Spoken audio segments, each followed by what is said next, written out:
Welcome back to the 2026 Big 12 Baseball Championship. Day 4 semifinals have arrived in Surprise, Arizona. And a great set of 2 games coming up tonight. First, the 5-seed Oklahoma State Cowboys and the regular season champs, the Jayhawks of Kansas. Here's our bracket. KU with its first regular season conference championship in 77 years, the 1 seed taking on the Cowboys. And then later on tonight, approximately 11 o'clock Eastern time, should be a good one. The 2-seed West Virginia and the 3-seed Arizona State. Winners will meet tomorrow in the championship on ESPN2. Hi again, everybody. Clay Matvick and Mike Rooney here in Surprise, Arizona. It has been a fun few days. And now ahead of these semifinals, Runes, has anything changed as far as the national tournament forecast for the Big 12? Yeah, even more encouraged. 2 teams playing to host a regional. 7 teams in total could get in. It's looking good. The league shine this week. Oklahoma State, no shock that here they are playing in the semifinals again. The Cowboys always seem to do well at this tournament. They've had another good year, and Colin Ritchie, the center fielder, has also had a very good year. Yeah, Colin Ritchie's been an absolute blast. I mean, left-handed hitter. He's very, very physical. He plays center field, but it's the power. He's chasing 30 home runs this year. Remember, he hit 5 in the regional last year and then stole 1. So he gives you everything, that middle-of-the-field athleticism with scary, scary power. And that is exactly what we think of when we think of Oklahoma State, is power. On the other side of the field, Mr. Matvick, there is also star power. Tyson LeBlanc, the shortstop for Kansas. How about a 20 home run shortstop in college baseball? Also has 10 steals. Really a special player, does everything. Middle of the field defender as well. What a steal from the junior college ranks for Kansas, and that's no surprise either. A star at shortstop for the Jayhawks.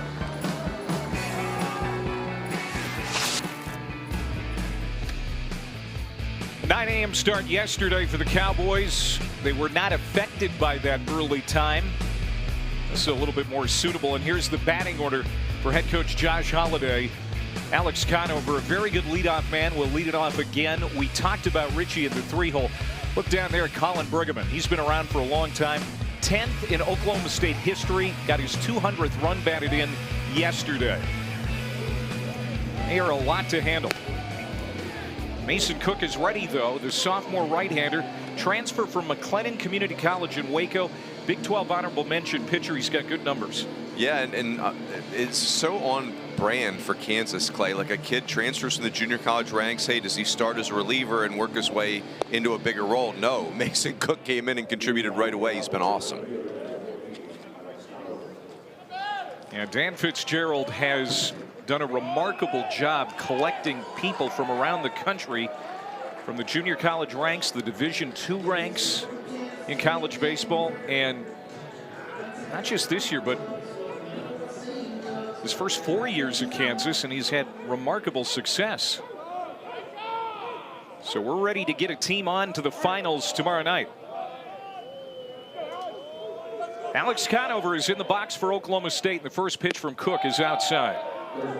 Alex Conover in yesterday's game 2 for 6 with an RBI triple.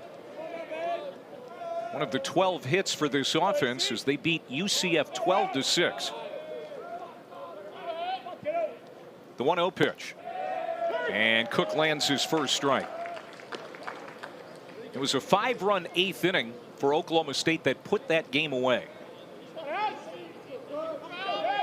And the Knights should hear their name called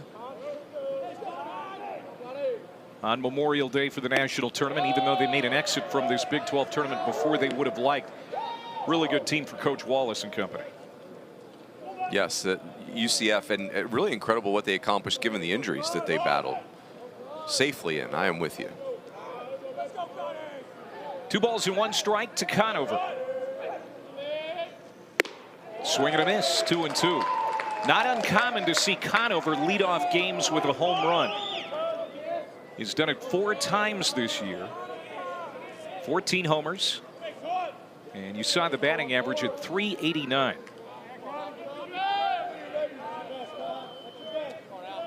Led off the game yesterday with a base hit. Checks his swing and he works the count full. And this is prototypical leadoff man stuff right here. This is a good first at bat for the Cowboys. Sure is, yeah. And they give you a little bit of both, where they'll work some at bats. It's an older hitter group, but the power is the home run is around every corner when you play Oklahoma State.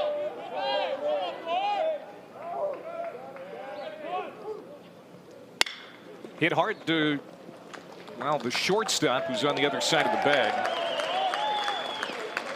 Tyson LeBlanc was on the shift, and it pays off as Conover is thrown out. Here's that defense. We talked about LeBlanc in the infield, and it's a good one. Flowers, Owens, and Bach in the outfield. Schlotterbeck, Baldridge, Dykhoff from third to first with LeBlanc. Mungarrieta, catcher from Venezuela, is catching Mason Cook. You'll notice him, Augie Mungarrieta, behind the dish, is an elite receiver and really great personality back there too.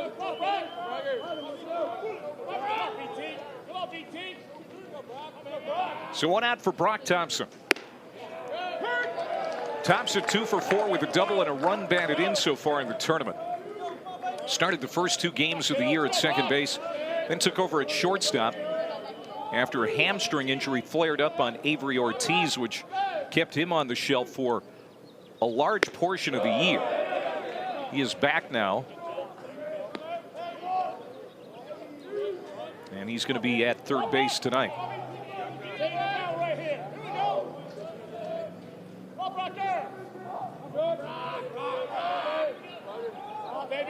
One ball and 2 strikes to Thompson. 1 out here in the first.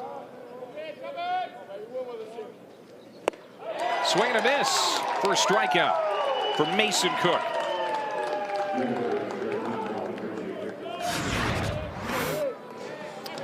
Looked like a slider here, Clay. Let's see. Yeah, maybe a curveball. Mason Cook throws a lot of different pitches. I mean, it's fastball, cutter, slider, curveball, change. Really, it's fastball and spin is the majority of what he's going to do. Mason Cook slid into the number 2 spot in the rotation behind Dominic Vegley, and it has really worked out well for him, for this team. He quickly has 2 down and faces Richie with the bases empty. Richie's not going to stay quiet for long in this Big 12 championship, you wouldn't think. He was 0 for 4 yesterday with 3 strikeouts, but look at the numbers: 340, 29 homers, 73 runs batted in. All conference honors again this year. Got a piece of that one, 1 strike. Home run leader in the conference, 2nd in the nation. Only Tate Davis, who we've talked a lot about throughout the course of this college baseball season, the first baseman at Louisville. He led the nation in homers, the ACC Player of the Year. Colin Ritchie basically keeping up with him. Time to catch him too, because Tate Davis's season is over. That 1-1 sits off the plate, 2 balls and a strike. And again, a heavy shift on Kate Baldridge, essentially in short right field, the second baseman. A little bit of breeze today, as that one's fouled back to the screen. We haven't had a lot of wind to speak of in this tournament the last couple of days. And, you know, it's been hot, but cooler than normal for this time of year here in the Valley in Arizona. And that's been a welcome surprise here in Surprise the last few days. Well said. It's been awesome. Like the weather, you wouldn't even be this greedy to dial this up. It's been awesome. 2-2 to Ritchie. Cook got him to check, swing, and he did go around. Colin Ritchie, another strikeout. And so Mason Cook with a clean first. And now we're going to see the regular season champs at the plate for the first time in this Big 12 semifinal.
There's a look at Tyson LeBlanc ready to come to the plate. The champions, the 1 seed, Kansas Jayhawks. Tyson Owens, his namesake, batting right behind him. Baldridge, Dykhoff, Mungarieta, Bach, Schlotterbeck, Flowers, and Osorio. It was Savion Flowers who had the home run yesterday, walk-off fashion to beat Baylor in the 10th. They had 4 homers in this lineup yesterday. And I guess I wasn't surprised to see Savion Flowers get the call as a starter today after the heroics. And that lineup facing Ethan Lund, who's making his 15th start of the season, 2nd team all-conference, and a lot of big-time strikeout numbers for this cat. Yeah, I mean, 119 strikeouts in a college season. That's top 5 in the nation. It's a huge, huge number. And Clay, what's interesting about Ethan Lund, 2 falls ago, his freshman fall, you started to hear reports out of Stillwater like, we got one, right? Like, you just don't know in recruiting sometimes. They knew. And now, injury-riddled freshman year, this year they felt like he maybe starts as a Sunday guy, but if it clicks and he's healthy, he's a Friday night arm. Well, guess what's happened? He is a big-time ace for Oklahoma State. So here's the defense behind the sophomore left-hander. Conover, Ritchie, Danny Wallace from left to right. Miola, Thompson, Ortiz, Brigham, third to first. They call him Soup. Campbell Smithwick is the battery mate of Ethan Lund. Cowboys set in the field, and LeBlanc digs in from the right-hand side. 2 for 4 in the game yesterday, and he had his 20th home run of the season in that win over Baylor.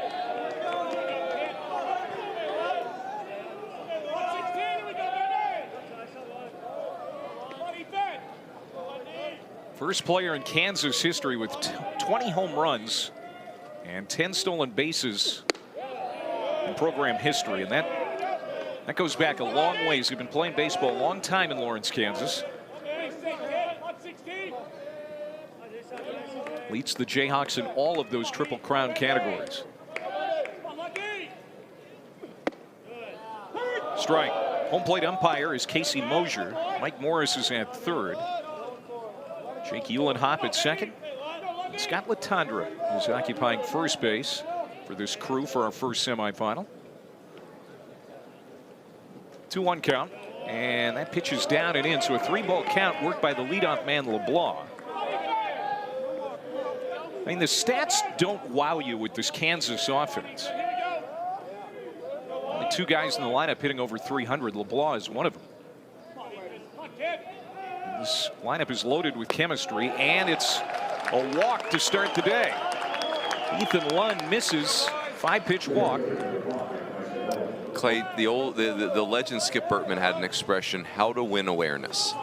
And I think this Kansas team has got elite how to win awareness. And again, if you told us in the preseason that Brady Ballinger was going to have an average year by his standards and Kansas would still win the league, I would have said, oh, that feels unlikely, but that's exactly what happened. Coach of the Year, Dan Fitzgerald. Without his All-American outfielder, Ballinger has a hamate bone injury. Will not see him this weekend. But it sounds pretty good for his return for the national tournament. Here's Tyson Owens now, the sophomore center fielder. Was 1 for 5 against Baylor yesterday. Also struck out 3 times. But that one hit a big one, a 13th home run on the year. Look out, off the glove of Smithwick. He'll have to chase. LeBlanc easily to second. So here's Kansas right away with a runner in scoring position. I just think with Ethan Lund, Clay, and the ERA is a little elevated and the walks are a little elevated, but you got to remember this is really his first full season pitching in college. It's like 9 innings last year, so that settling into a big conference tournament game, first inning against the league champs, it's hard to slow it down. Behind to Owens, 2 balls and no strikes. And misses again, 3-0. And Kate Baldridge, the 3-hole hitter on deck.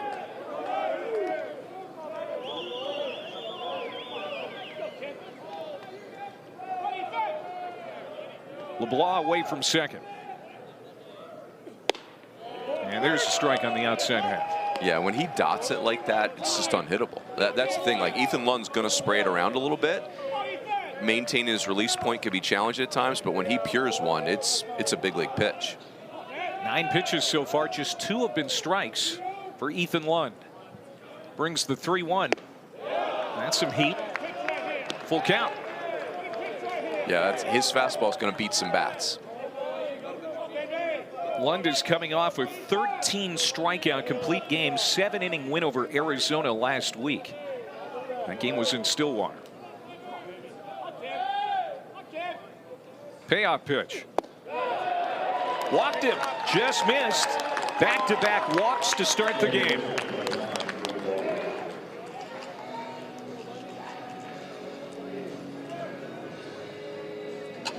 And that's going to bring a visit from Blake Hawksworth, the first-year pitching coach. Ethan Lund, and you said he might be a little sped up. The emotions perhaps coming into play. You see a little smile on Hawksworth's face. You kind of get the sense that he's just out there for a little pat on the back. Yeah, Blake Hawksworth's an awesome pitching coach in college baseball. Pitched in the big leagues, pitching coach at Cal State Fullerton and then Oregon. And Rob Walton, the legend, the Hall of Famer, retired after last year. So Josh Holliday was in the market for a pitching coach, and I thought this was a great hire. And Blake Hawksworth's done a really nice job piecing this together when you lose who you thought was going to be your ace in Hunter Watkins before the season even starts. The bullpen not in the best of shape coming into this game because Mario Pesca was used yesterday. Noah Weck threw yesterday. I mean, they've got some options, but they already used a couple of guys in the win yesterday. And the first pitch here to Baldridge is a strike. Well, that's a good sign for Lund. The fastball draws a lot of attention. He throws it over half the time, but if he's landing secondary pitches for a strike, that's going to be a problem. Baldridge, the second baseman, 2 for 4 in the tournament. And he goes the other way, down the line. Is it going to be fair? No. That would have cleared the bases, but fouled by a couple of feet for Baldridge. Baldridge, a switch hitter out of Cowley County Community College in Kansas. And he has been extremely productive in his first year with the Jayhawks.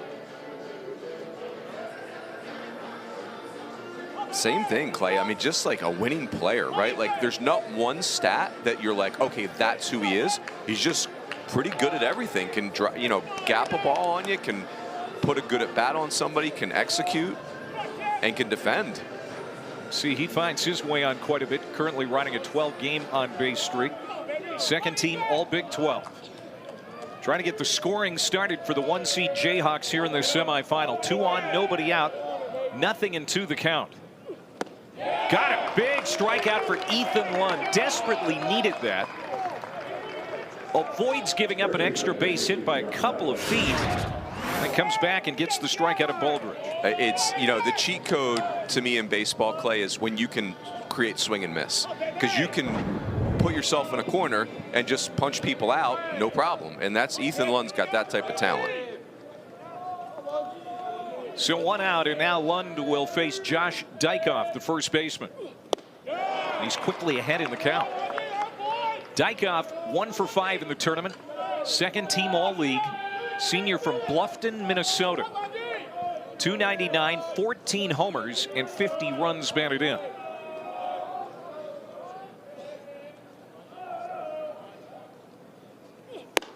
He is a transfer from the University of Minnesota Crookston. Dan Fitzgerald, a Minnesota native, not afraid to recruit the hinterland of the upper Midwest. He's got a lot of guys from the outreaches of the Midwest here in recent years. It's fouled back. Jackson Hauge, Sawyer Smith, they were from lower level Minnesota colleges in recent years. The hinterland. When Fitz told us that Dykoff was from way up north Minnesota, I was kind of like, well, yeah, like all of Minnesota is like Southern way Canada. up north. Yeah. Feels redundant. Respectfully, Clay, to your home hinterland. 2 on, 1 out. Ground ball. Hit slowly. They're going to get the force at second. They will not turn 2. But Ethan Lund delivers a ground ball to get the second out. Over to third goes LeBlanc. So runners at the corners for Augie Mungarrieta. First of all, awesome seeing Avery Ortiz back on the diamond for Arizona, or for Oklahoma State. He has battled injury badly for 2 years, but for Lund, Clay, the stuff is everything that was advertised, but the composure maybe even better than I thought. I mean, he's really settling in after an uneasy first couple hitters. Could be just one pitch away from getting out of this jam. LeBlanc at third, Dykhoff at first. Mungarrieta swings through the hole on the right side, base hit. LeBlanc scores. Stopping at second is Dykhoff, and on one pitch, Augie Mungarrieta gives Kansas a 1-0 lead. That is just really good hitting by Mungarrieta. It's a breaking ball too, which is an outstanding pitch execution by Lund, but Mungarrieta, that's hitting with runners in scoring position right there. Well done. Good baseball. 45th run batted in for the junior from Venezuela. And now Jordan Bach will get a chance here in the first inning for the Jayhawks.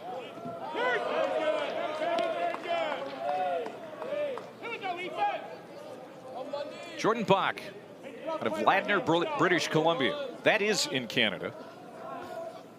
0 for 2 with a couple of walks yesterday.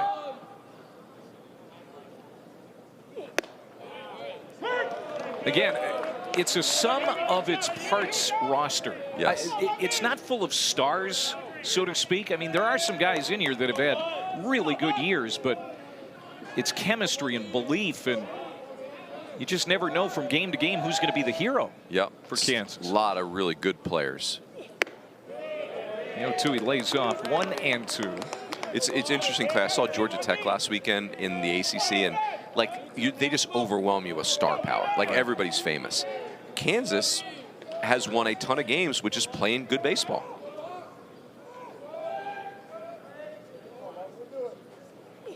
That's in the dirt. Nice block by Smithwick. That was a hockey goalie save. I'm with you, Clay. Like, if you're Campbell Smithwick, this pitch is a real test of your courage, because in all likelihood, you're going to block it with your face. I mean, this is, I don't know, it might have traveled 48 feet. Look at that. You might end up blocking that one with your neck. Count even at 2. Line drive, base hit, left center field. Dykhoff around third. He will score easily. Coasting into third is Mungarrieta, and a stand-up double for Jordan Bach, as Kansas has jumped out to a 2-0 lead here in the first inning. And the 2-out hitting by Kansas has been exceptional all year. Here's another example. And both guys, just your classic line drive in the middle of the field, more to the backside, of course, but you know, I think for Ethan Lund, you're paying the tax on walking the first 2 hitters of the game. You can get out of here with a manageable pitch count, but Kansas is too good. They're going to make you pay some type of fine for that. Ethan Lund just trying to get that 3rd out here in the first. Schlotterbeck is at the plate now for the first time. He was 0 for 3 with a pair of walks and a run batted in yesterday. Junior from Lakeway, Texas. Transferred in from Paris Junior College with his brother Gavin, who's also on the roster. That sits upstairs. 2-0. The 7th hitter to come to the plate here for Kansas in the inning.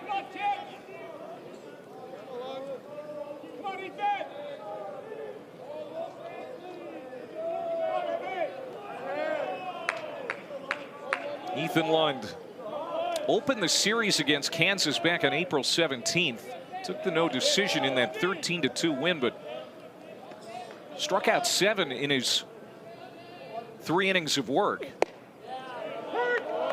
Stormy Rhodes ended up finishing the game, got the victory. So he has seen Kansas before. But this is the Big 12 championship, and this is a different setting here in Arizona. A little more on the line. And Kansas has gotten to him early. This is hit high and deep to left. Will it stay in the ballpark? Alex Conover on the warning track hauls it in. And finally, the Cowboys able to get that third out. But Kansas makes some noise in the bottom of the first. Jayhawks lead it 2-0 here in Surprise.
Back here at the Big 12 tournament semifinals, Clay Mathick and Mike Rooney. There you see Mason Cook, the right-hander, coming off a 15-pitch 1-2-3 first inning. And now he is pitching with the lead as Kansas gives him a 2-run cushion. It'll be Aiden Miola, Campbell Smithwick, and Avery Ortiz, 4, 5, and 6 for the Oklahoma State Cowboys. Cowboys lost the series to Kansas 5 weeks ago in Stillwater. One game won by a run rule, then lost the next 2. Winner of this one will be in the championship game tomorrow night. The right to claim the automatic bid out of this league. Miola is the designated hitter. Senior out of Palm Beach Gardens, Florida.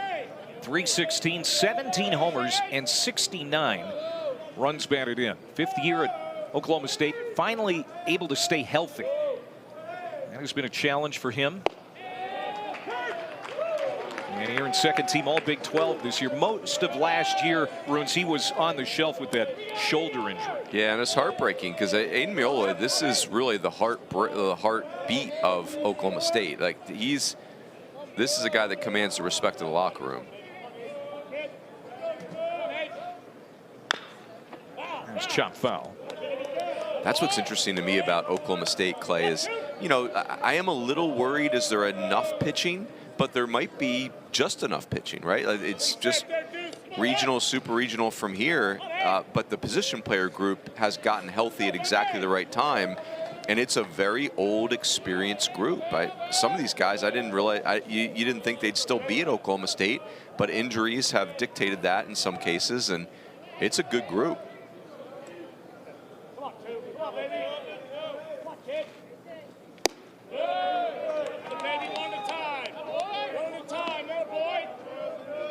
This is the 50th game of the season tonight for Aiden Miola.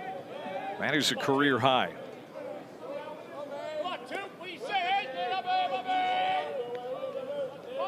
One ball and 2 strikes to the leadoff man here in the Cowboys' second. Popped up right side. Josh Dykoff, the first baseman, coming in for the Jayhawks, and right at the line, he'll make the catch. 4 up, 4 down. Good start for Mason Cook's night. Cook has got the Oklahoma State hitters sped up here. Like it's the fastball is got a lot of life, and it's been 94, 95, 96 miles an hour tonight, and the hitters feel rushed.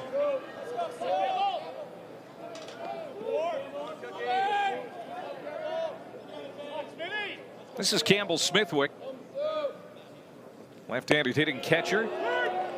1 for 2 with a couple of runs batted in yesterday in the win over UCF. Transfer from Ole Miss, grew up in Oxford. In fact, started 27 games last year for the Rebels and was on that Oxford regional all-tournament team. Yeah, kind of more as the DH, kind of established a very famous recruit, Campbell Smithwick. And, you know, like, hey, Austin Foley's a really good catcher at Ole Miss, was hard to find playing time, and this has been the beauty of the transfer portal for Smithwick. Checked his swing. He did go around.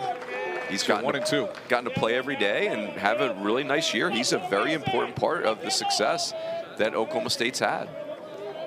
And of course, the Cowboys had Ian Doherty here as a backstop for a couple of years. Very good catcher, program guy. They needed to replace him. So it's been a good fit.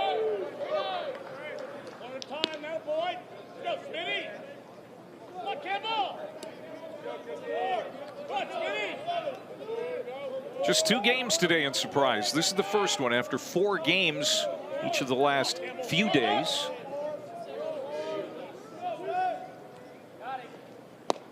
Swung on and missed. And that is the 3rd strikeout for Mason Cook as he has been dialed in from the first pitch of his outing. Yeah, the slider, it's 85 miles an hour. It's a very interesting pitch because it's not a big breaking pitch. I think hitters think they're getting fastball and it just vanishes on them. Yeah, Smithwick was late in that offering. So here's Avery Ortiz, second baseman. 2 for 4 yesterday.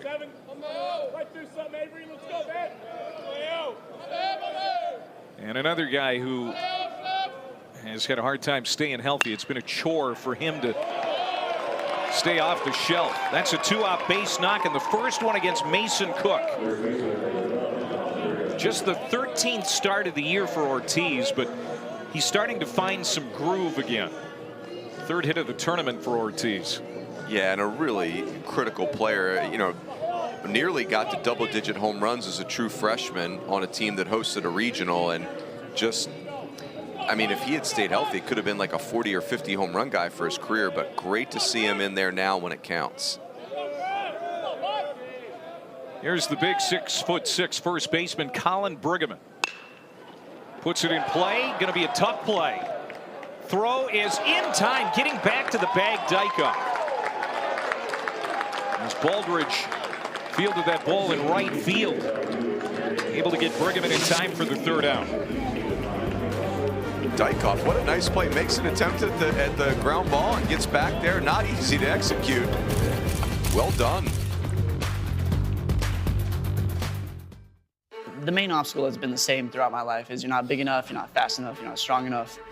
And so just kind of having that chip on my shoulder of like, all right, head first down some ice, that's the way we're gonna go.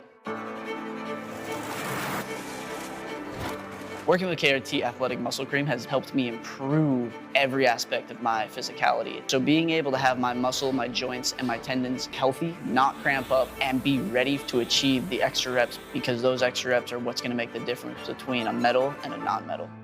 Hell of a good. Seriously? No hell of a good dip? Whoa, creamy. A double dip. Where's Jill? Hell of a good.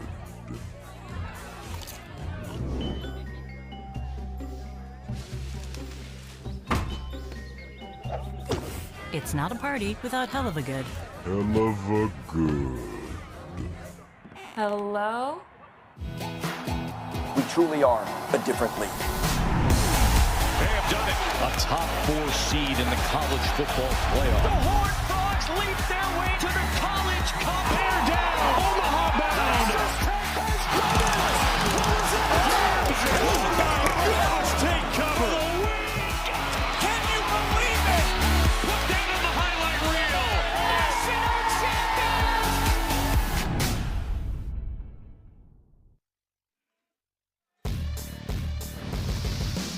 Well, this was yesterday and how the game ended for the Kansas Jayhawks in the win over Baylor in the 10th inning. the sophomore from Chicago, Savion Flowers. His first home run in a Jayhawk uniform, and it's a big one. It sends Kansas to the semifinals here at Surprise. That was massive for a million different reasons, Clay, but that game was really getting away from Kansas. They gave up a 6-run lead late. Allowed Baylor to climb back in and tie it in the 9th. Went to the 10th, but Flowers was the unlikely hero. Had a couple of hits in the ballgame. It's a ground ball here to second. Ortiz gobbles it up, throws to first, and Flowers is quickly retired. He came in as a defensive replacement in the 6th inning. And that home run was just his 13th at bat of the year.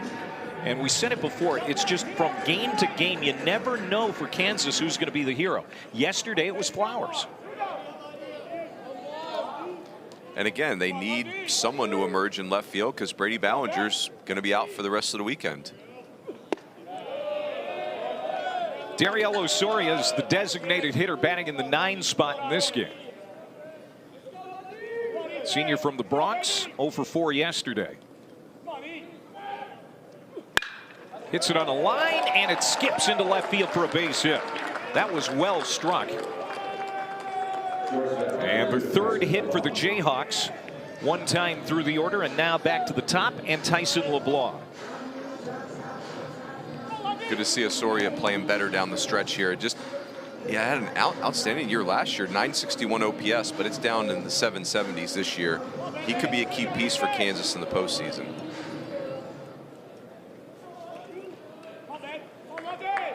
LeBlanc led off the game with a walk, came around to score on the Moon Garrietta RBI. And this one is charged to left center field. Long run for Richie, and he is not going to get there. It's going to bank off the wall. Rounding third, Osoria, he is going to try to score, and he will. Tyson LeBlanc with his 55th run batted in. Kansas tacks on another one. It's 3-0. Really a great read by Dariel Osoria. Look at that, ball is down. Tyson LeBlanc just goes down and gets it. Osoria reads Richie really well right here and just never stops sprinting. No chance for them to get him at the dish. Back-to-back hits here in the 2nd inning for Kansas. 4 hits overall for KU. Tyson LeBlanc, the transfer from LSU Eunice, Louisiana native. And on the hands, Tyson Owens pops it up into short right. Danny Wallace looking into that high sky, makes the catch for the 2nd out. You and I were walking into the ballpark earlier tonight, Ruins, and LSU Eunice, that's right in Baton Rouge and right in the defending national champion's backyard. LeBlanc kind of got through the cracks, apparently, for not just LSU, but a lot of schools. He ends up at JUCO. And, of course, who other than Dan Fitzgerald to discover him and turn him into right. an amazing... Yeah, I mean, LSU Eunice is an incredible program. They win the Division III JUCO national title more often than not, it feels like. But, yeah, just to see a kid like Tyson LeBlanc emerge into a 20 home run, 10 steal shortstop that was basically looking for a home out of high school, it's jarring. So LeBlanc is at second for Cade Baldridge. 2 outs, the 1-0 pitch. Just proves, Clay, I'm sorry, that, you know, like, players blossom when they blossom, right? Like, it's just sometimes it's unpredictable, and it's really cool when it happens, though.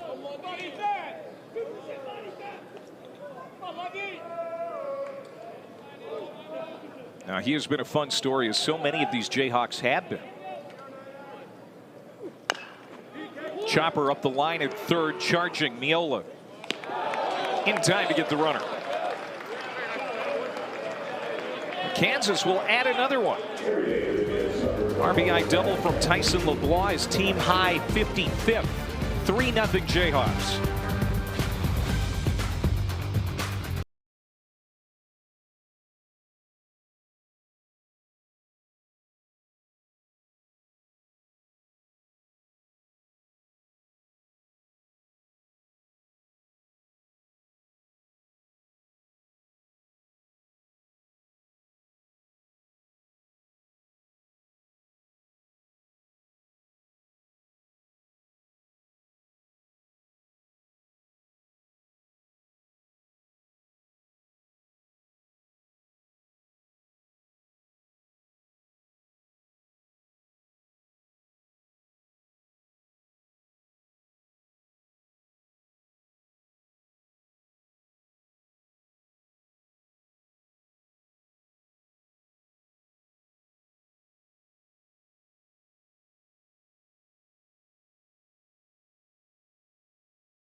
The 1 seed Kansas 3. Oklahoma State the 5 seed nothing. As we head to the 3rd inning. KU won 8 Big 12 weekends, including 7 straight from March to May. They were the hottest team in the country for a long time. Won 20 of 22 Big 12 games at one point. They have 5 Big 12 series sweeps.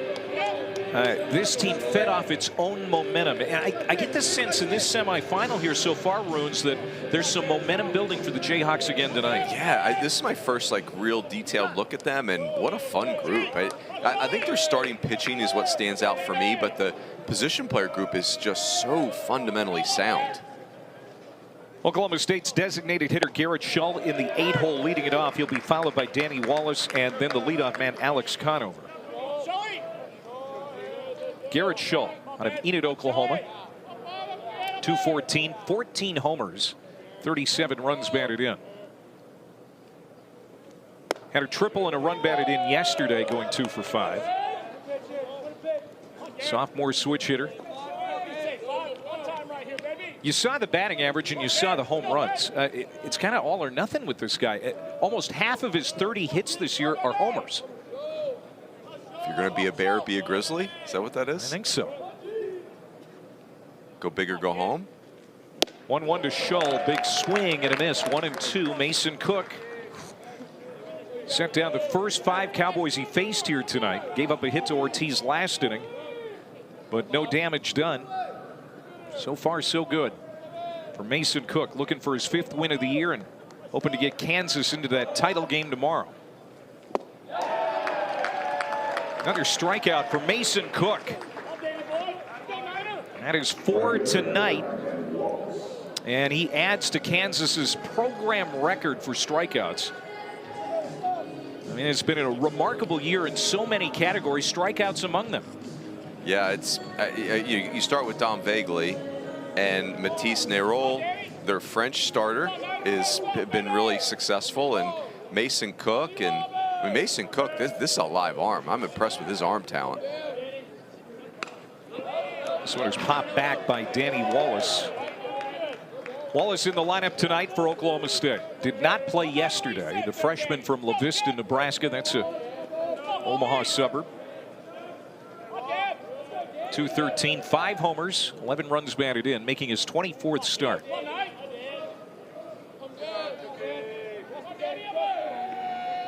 Cowboys trying to get something going. First time through the order has been hard sledding here against Cook. I'll tell you, Clay, with Cook, he's got arm strength. Like it's firm, but the ball's jumping around. That's a strike in the outside corner. 1-2. Cook in his last outing, a career high 6 1/3 innings. No hit BYU into the 7th. So he's already given up a hit here tonight, but we could be in for something special again. Look at that. That's like a sweeper. I mean, first time through the order, I'm sure you're coming back to the dugout thinking, Coach, I mean, like, the fastball is hopping. It's a horizontal sweeper that's very firm. It's a slider with depth, a curveball with depth. Hard to find something to set your sights on. Another fly ball. Jordan Bach started back. Now he'll come in, but the second baseman, Baldridge, is there to make the catch. It's challenging to field fly balls at this time of day here in Surprise, Arizona. It's ironic. Oklahoma State, when they played that series at Arizona State a few weeks ago, they played great, won the series, but one of the things that was problematic was catching fly balls. So don't underestimate these Arizona skies, Clay. At least no rain coming from them. A lot of the conference tournaments around the country this week have been plagued by miserable weather. We're getting none of that here in Arizona. Back to the top of the order and Conover as he chops it into the Cowboys dugout. Alex grounded out to second his first time up. How do you say the name of that cactus again? Saguaro? Saguaro. Is that how it's pronounced? Saguaro. Wow, 1 for 1, Coach Rooney. I thought I was going to get that wrong. Those are iconic. Feeling it. That one is placed right in front of the batter's eye. Not the ball, the cactus. Conover is out. Cook, another 1-2-3 inning. He has been really good through 2.5. 3-0 Jayhawks.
Nice shot of the mountains here in Surprise, Arizona. We're in the West Valley, outside of Phoenix. Temperatures in the low 90s, but again, it's a dry heat, Mike Rooney. True, facts. As my mom would say, dry like sticking your face in an oven. She's a Pennsylvanian. She's just not on this, but I'm loving it. 3 conference tournaments here, Clay. WAC, WCC, there's a reason. Yes. It's gorgeous. Hey, no rain. Say that again. Well, Jayhawks sending Dykhoff, Mungarieta, and Bach 4, 5, and 6 to face Ethan Lund, who has had to battle here the first couple of innings. Even though he had an 8-pitch second inning, he gave up another run. 2 in the first, 1 in the second. Dykhoff reached on a fielder's choice and scored in the first inning. 6'1", 220-pound first baseman. Looks at a breaking ball for a strike, 1-1.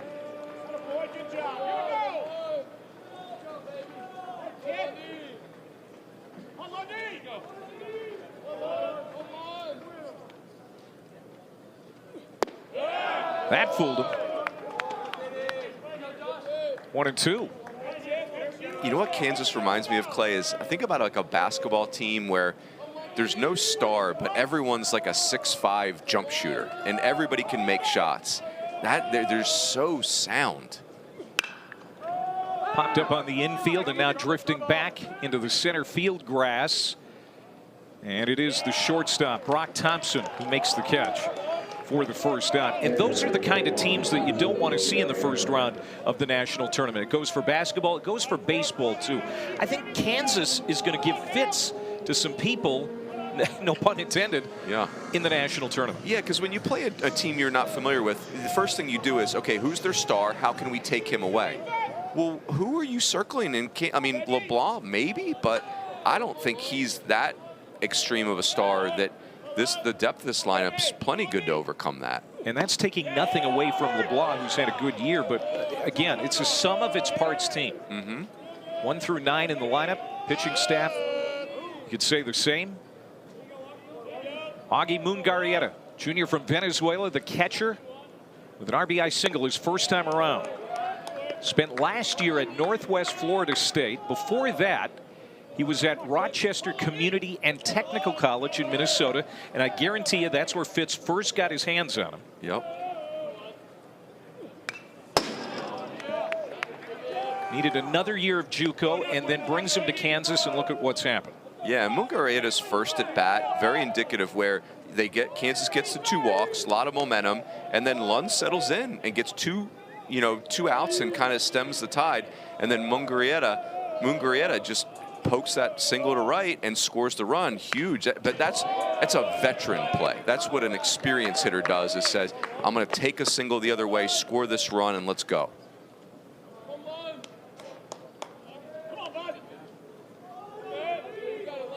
43 wins last year for Kansas, despite 27 new players, 24 transfers. This year, 40 wins, despite 26 new faces and 22 transfers. That is remarkable, but that's what Dan Fitzgerald has done here. That's been his approach in this new age of college recruiting, the new landscape of college baseball with the NIL, with the transfer portal. And it's working wonderfully.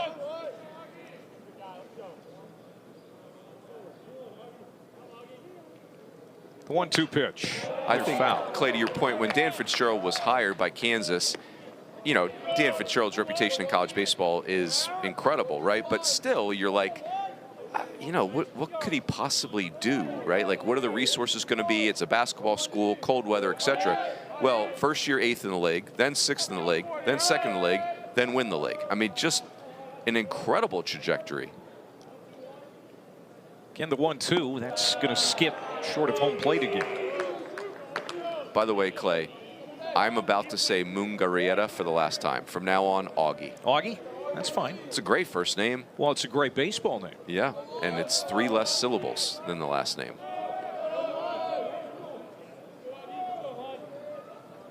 2-2. Check to swing. Did he go? Yes, he did. Home plate umpire Casey Mosier says, I'll make that call. Punches him out. Second out for Ethan Lund in quick fashion here in the third. Yeah, Ethan Lund is not been as sharp as maybe we've seen him in other starts, but the stuff really jumps out. Why he's got so many punch outs is easy to see. That's his second strikeout as Jordan Bach comes up again. RBI double his last time at the plate. I would say, Clay, too, for Lund, this is where when your pitching staff gets a little short, one of the advantages, if you're Ethan Lund, there's no looking over your shoulder. It's like Oklahoma State needs him to figure it out and settle into this thing.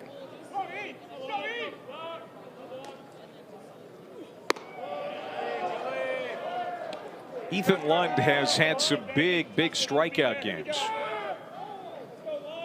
2 so far in this one, but I mean, he's had double-digit strikeouts several times, including a 14 strikeout game in non-conference play against Sam Houston. Did not go. And it's taken a little while here, but you get the sense that Lund is starting to find himself again too. Yeah, the stuff we knew about, the composure has, I've been impressed with it. 2-1 count. 3-1.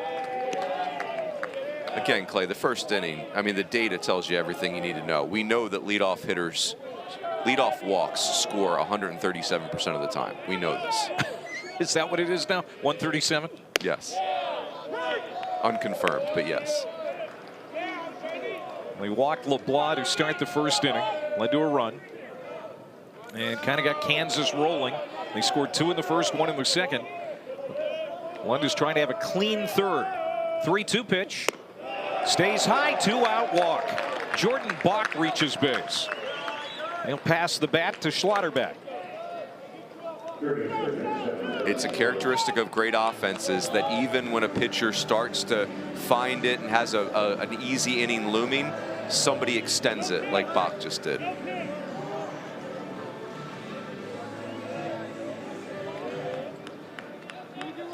Jordan Bach, 49th walk this year. That's a team high. That is a real gift. Schlotterbeck, we talked about his brother Gavin, who's also on the Kansas roster. We will not see him, unfortunately. In fact, they have shut him down for the year, redshirting. He transferred to Kansas together from Paris JC. Gavin had open heart surgery back in the fall. It was during his baseball physical that Dylan's brother had an EKG, and it was noticed that there was an irregularity with his heart, an enlarged aorta. So he had to have the surgery. Everything went well, and hoping to be playing baseball this time next year. Quite a story for the Schlotterbeck family. Shift is on. Shading to the left. That pitch is down and in. Another good block by Smithwick. He's been tested here in the first few innings. Yeah, not easy to hit or catch Lund on a day like this where the stuff is significant, but he's spraying it around right now. 2 balls and 1 strike. And now 2-2. We're going to be talking with both coaches coming up a little bit later in the broadcast. It'll be interesting to pick the brain of Josh Holliday and Dan Fitzgerald. Yeah, Holliday, it seems like we are always late into the tournament, and the Cowboys are still around. Here's another year. OSU in the semis. Josh Holliday now in his 14th year as head coach. Picked up career win number 500 this year. And his second all-time behind Gary Ward, who he played for 1 year, and then of course played for his dad at Oklahoma State. Holliday has never missed an NCAA tournament. Down the line and just fouled. That's the incredible stat for me, Clay, is Josh Holliday, as the head coach of Oklahoma State, has never missed the tournament. And again, Oklahoma State, Vandy leads the country in regional streaks. They've been to 19 in a row. Well, Vandy doesn't look like they're going. LSU was 13 in a row, doesn't look like they're going. Florida will lead the country with 18, but Oklahoma State will have the second longest regional streak in the country. Yeah. Incredible. Just a resume of excellence. Lund gets another ground ball, but again foul. Schlotterbeck battling here with Ethan Lund. Lund trying to get out number 3. Got the first 2 outs. Dykhoff and Mungarieta quickly walks Bach, and now Schlotterbeck is really making him earn it. Yeah, navigating this Kansas lineup is like dealing with a toothache. I mean, they just wear you down. Pitch number 8 of the at-bat. Swung out and missed. Smithwick will apply the tag and end the inning. Bach is stranded. Kansas is done. We have played 3 in the semifinal in the Big 12.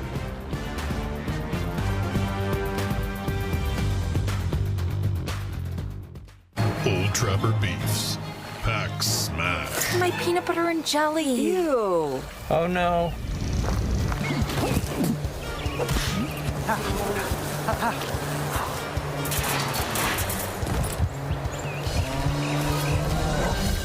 Yeah, I guess my ham and cheese didn't make it.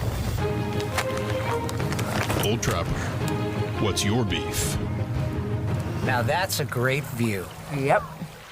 Join me as I take a deep dive into the least insulted ticketing app in history, SeatGeek. Did SeatGeek invent the ticket? No, but we do make them work. Drum roll, please. Ooh, how do I use the Seat View feature? It shows seats with a pole blocking the view. Don't buy those. What if I want to sit behind a pole? Buy those. Join me as I bore you to death with a series of interviews about a ticketing app that just does what it's supposed to do.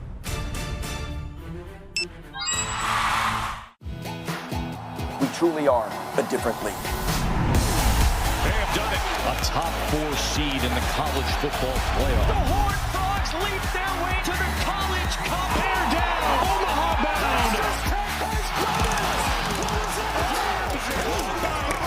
Take cover. Can you believe it? Put that on the highlight reel.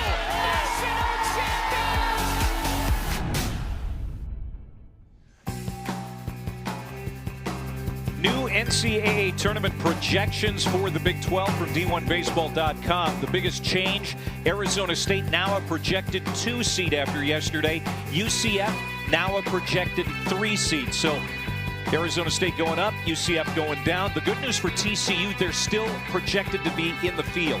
Yeah, and UCF still safely in, even though, they've moved to a 3 seed. I think it's more reflective of Arizona State just keeps piling on the resume points. And Kansas and West Virginia still hosts. We like that. Do you see that changing at all? I mean, the only reason what can change about it is that, the other teams that are competing for those spots are also excellent with excellent resumes, and they're still alive in conference tournaments. But the good parts of the Kansas and West Virginia resumes are very strong. Hit sharply, backhanded by Dykoff. Brock Thompson runs well, but he's out by a few feet. So Thompson quickly retired here to start the Oklahoma State 4th inning. I would say, Clay, for Kansas, the things that jump out are you went 22-8 and won a top 3 league nationally, right? Their DSR, the Diamond Sports Rankings, which is more of a predictive tool, has them as the 13th ranked team in the country. So that's within hosting range for sure. And the other thing for Kansas, they're 9-6 against quad 1 teams. So that's a .600 winning percentage against the best teams in the country. That stands out. That's loud. One out for Colin Ritchie, who was a strikeout victim of Mason Cook in the first. There you see the Jayhawks numbers, that RPI of 20.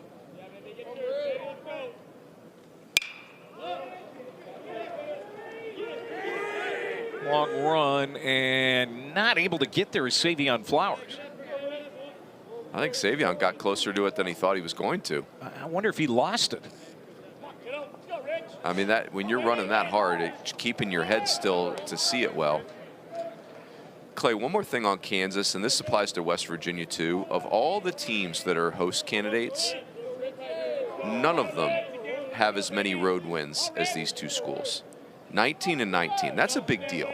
I mean, it is hard to win on the road, and West Virginia and Kansas did it at a high level. That's off the plate. 1-2 here to Colin Ritchie. Yeah, yesterday was Kansas's 22nd road or neutral site win. And I guess when you have a roster full of, vagabonds and drifters, where the games are played really doesn't seem to matter much. That's right. Ground ball. Again, that shift is on. Nice play. Wow. LeBlanc got him. Tyson LeBlanc was 15 feet on the right side of second base, got to it, and takes a hit away from Colin Ritchie. Yeah, first part of the place, it was hard to get over there and then get your glove in a position to catch the baseball. And then, of course, you still have to get up and make a throw. Look at this. I mean, just catching that ball cleanly, it's going grass, dirt, grass. Everything about that play is challenging. 6 in a row sent down by Mason Cook. Little help from his friends behind him. Clay, you keep watching Tyson LeBlanc, and I'm thinking, everybody passed on him. What? Like, has he grown 12 inches? What happened? I mean, this dude is a stud. He looks the part big time. 1-0 to Aiden Miola. Foul outside of third. And I get it. Like, I'm not passing judgment. Believe me, I've missed on more, recruits, big leaguers. I remember, J.D. Drew's younger brother. I'm going to space it. I remember coming back from a tournament telling Coach Murphy that I don't think he can play for us. Stephen Drew. Well, that was erroneous. That was a bad evaluation. So it happens. It's not perfect science. That's Look right. out. Mason Cook felt that one whiz by the back of his neck. Aiden Miola with a 2-out base knock. Second hit for the Cowpokes. And it comes here in the 4th inning. I mean, Clay, it feels like the first at-bat against Mason Cook that Oklahoma State's actually won. Like, that ball's really well struck.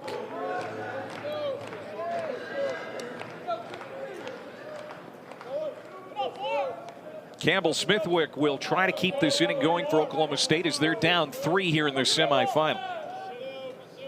Catcher struck out his first time around, and he swings and misses here. Clay, to be clear, Stephen Drew was sick the weekend I saw him, and I didn't know. Okay. All right. Now that's revisionist history. You're making that up. But maybe a good recruiter finds that out. I don't know. Like maybe you get the intel.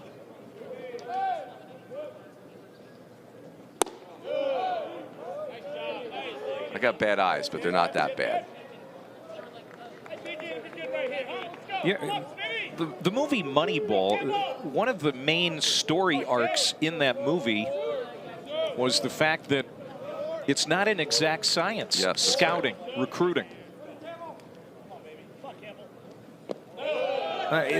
And players develop at different rates. And LeBlanc, when people saw him coming out of high school, maybe wasn't at a place physically compared to now. Yeah, that's right. It's, you know, and that's the beauty of junior college baseball is you get an opportunity to work at your craft. How hard you're going to work at it, that's up to you.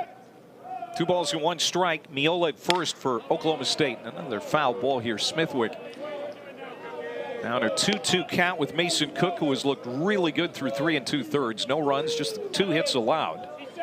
No walks, and he has struck out 4. Arizona State, West Virginia coming up in our second semifinal when this one is done here in Surprise. Wow. Called strike 3. Strikeout number 5. Kansas heads back to the dugout. And Mason Cook right along here on this Friday night.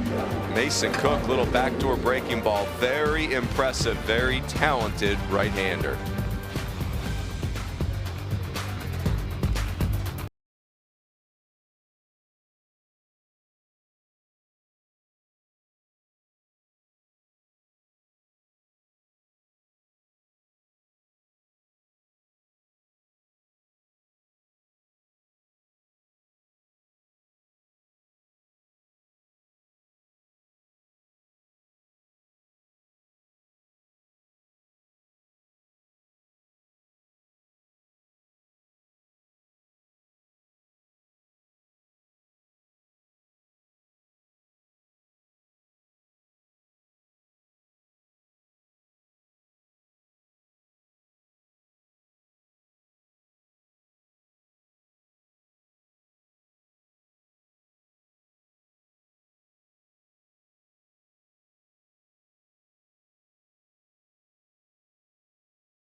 Back on the mound for Oklahoma State, 3-0 Kansas, bottom of the 4th. Let's bring in Josh Holliday, longtime head coach for the Cowboys.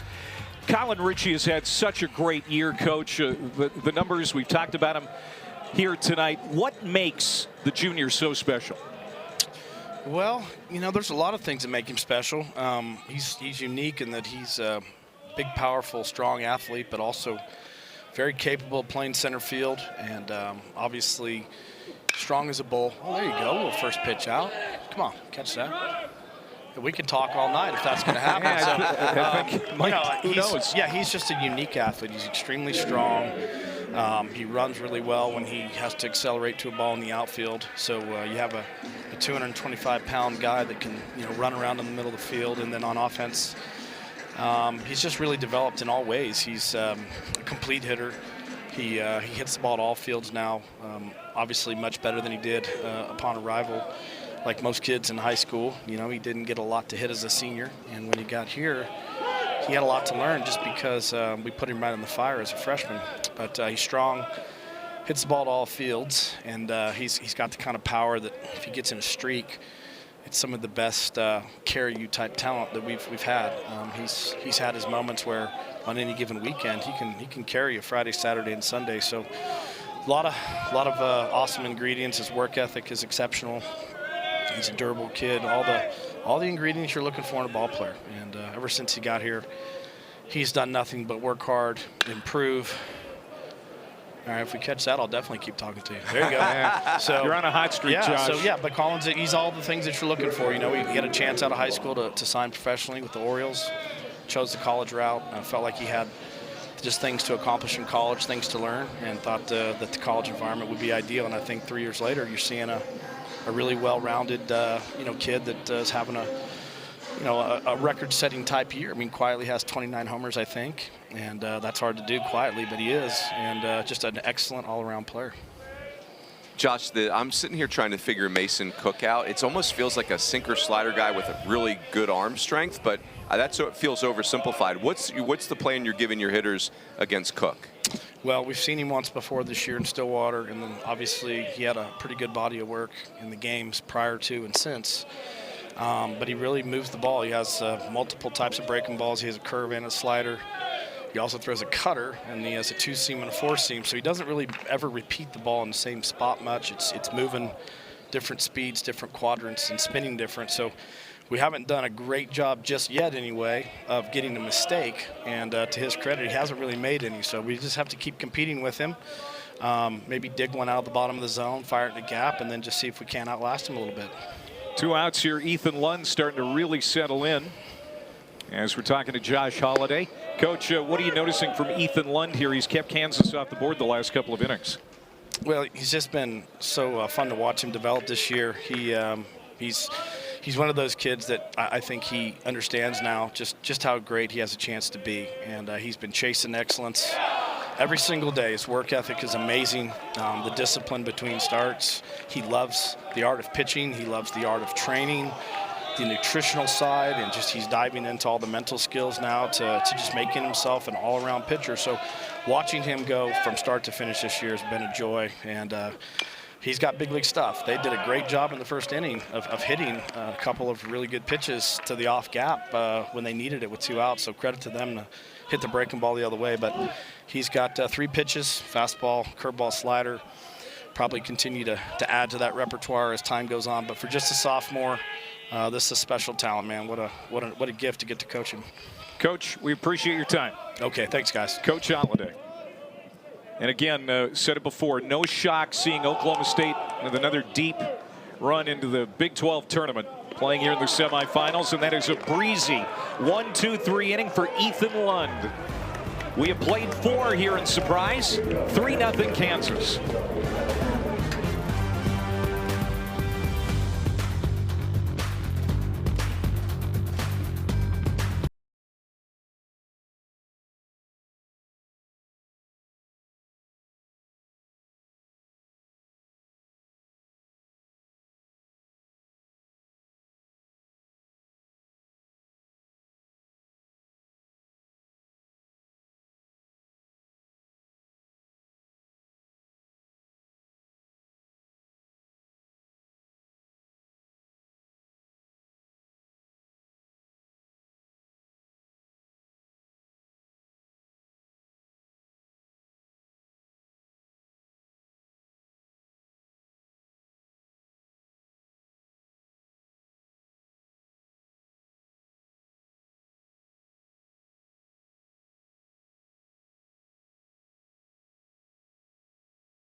Here's a look at Mason Cook, shut out through 4 innings. He'll take the mound here in the 5th.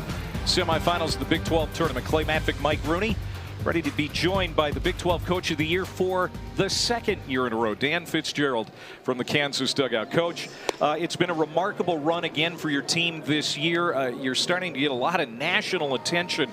How do you keep your team focused and keep all of the outside noise away while you focus on the task at hand? Yeah, that's a great task and one that our guys have done a great job with. I think from day one in August, we've talked about just enjoying the day in front of us and staying focused on, all the cliches of one pitch at a time and all that. But, I've said it's one thing to say it, it's another thing to live it out. And these guys have just been phenomenal. They love each other. They're great teammates. And I think they just enjoy the time. So we just tried to block out the noise and enjoy with the task at hand. Hey, Fitz, Tyson LeBlanc, this is my first chance to see him in person. I mean, goodness gracious. Yeah, what a tribute to junior college baseball, right? Like, first of all, I can't even believe he was available. Like, he looks like a big leaguer. I feel like he brings so much more to you guys, though. What's it been like, coaching him? Well, he's a great player, and he's got all the skill in the world. And he can run and field and throw and hit and do all that stuff. He's got juice. But more than that, just a great worker, a great teammate. He's really serious about his work and takes every day very seriously in terms of getting the drills in, getting all the work in with our trainer, and kills it in the weight room. Like he's exactly what you'd want. But yeah, he's been special for us. Fitz, I want to ask you about Dom Vagley. Like, he's been a very famous pitcher for you guys and super valuable, but it feels like he's found another gear here in the second half of his junior year. What are you seeing from Dom Vagley? Well, he's got 40-some starts under his belt in 3 years, and so there's just a lot of reps in a lot of pressure situations, and he's had to face, Big Ten lineups, 30-plus times now in his career. So I think he's settled in. His last 6 starts have been fantastic, and he's found a couple different pitches here in the second half of the year, and he's really trusted them. He's got 2 fastballs now. He's got 2 breaking balls. My pitching staff is the coaches, Coach Scott and Coach Hancock, have done a really, really nice job with them, and adding pitches is he can really do whatever he wants with the baseball. He can throw a knuckleball. He can kind of mess around with everything. So he's just trusted it and taken it to the next level. Boy, Mason Cook has been dialed in his last 6 or 7 appearances. No exception here tonight. What are you seeing? Well, similar to Dom, he's got a big mix and can pitch to lefties and righties. And this lineup's so dangerous. I mean, every guy that comes up, is capable of taking it out of the yard. So he's got to be sharp to both righties and lefties, and he's got to be able to mix. Josh is obviously one of the great head coach. He's one of the greatest hitting coaches in college baseball over the past 100 years, and so they've got a great plan. So you've got to be able to mix your arsenal against these guys. Coach, we appreciate you, and good luck the rest of the way tonight. Thanks, guys. Roger. Dan Fitzgerald.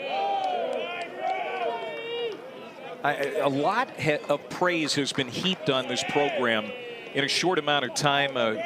ESPN certainly has taken notice. Jeff Passan, that big article here just a couple of days ago on the JUCO ranks that Fitzgerald has scoured and how he's put together this roster.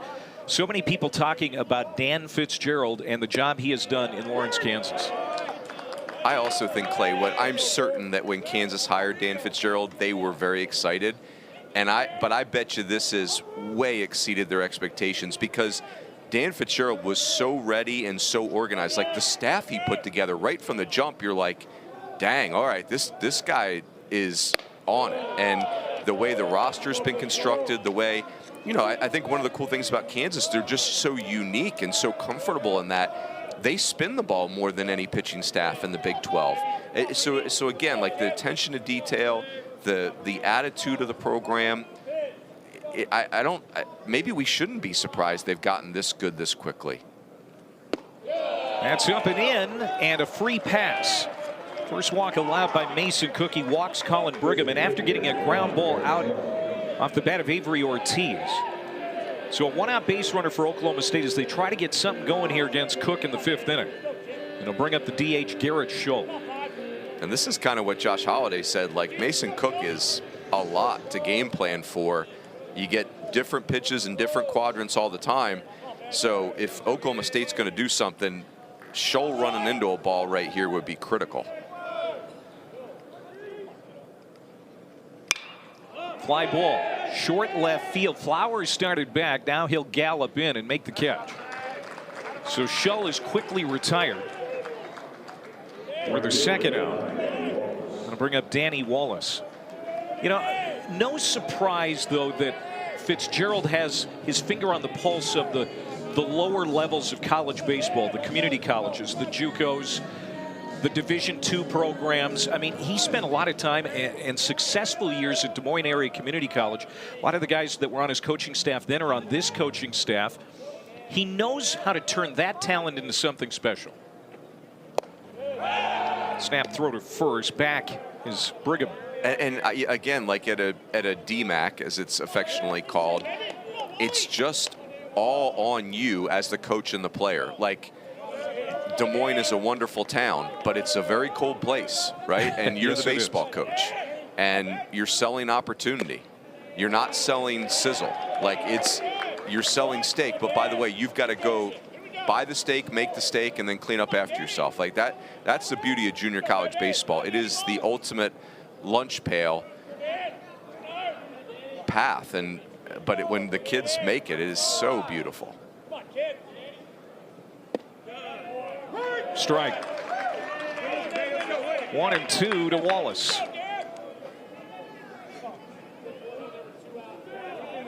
No runs, 2 hits, 1 walk now.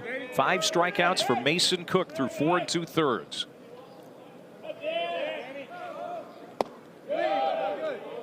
Wallace doesn't chase. 2-2. Freshman Danny Wallace trying to keep this inning going and turn the lineup over for the 3rd time for Oklahoma State. Wallace did not play in yesterday's win over UCF. Did he hold up? Yes, he did. First base umpire Scott Lattimore. This, Clay, is like the first moment in this game where it feels like Oklahoma State could flip the momentum. You know, Miola hit that line drive up the middle in the last inning, and that was like, okay, you know, that's the first real barrel that Cook had given up. And this inning has been more of a struggle for him. 3-2 count. Runner goes up and in, walked him. 2 walks in the inning, and here comes the top of the order in Conover as the Cowboys have something cooking with 2 outs in the 5th.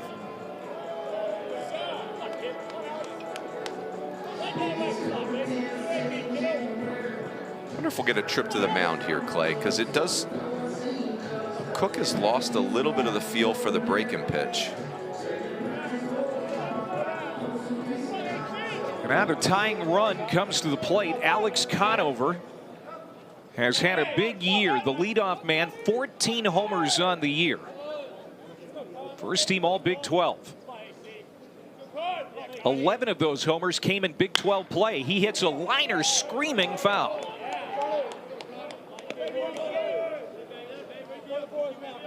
Conover a ground out and a fly out. Barreled that one up, but the timing was off. But for the first time, Oklahoma State feels like the aggressor, right? As opposed to just Mason Cook having them on their heels.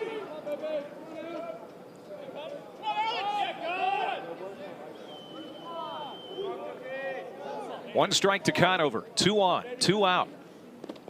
In the dirt. Mungarrieta lost it at his feet. That's going to allow a base runner to advance. Brigham goes to 3rd. At first, a throw. Wallace gets back.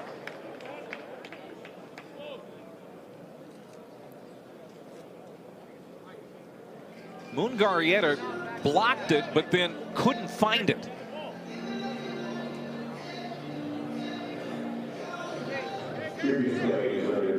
And are they going to possibly be looking at interference here, Runes? Dykoff gave body language like he thought he had the out at first base. And Wallace, it was hard to tell. Like, Dykoff was so far beyond first base that maybe he did tag Wallace before he got back to the base. Okay, so it had nothing to do with the ball at home plate. It had everything to do with the play at first. Yeah, because I think the hitter did everything. Yeah, I think you're fine here. I think Dykoff's feeling like he was preventing Wallace from getting to the base. Boy, an unconventional tag to say the least. This is going to be a hard review.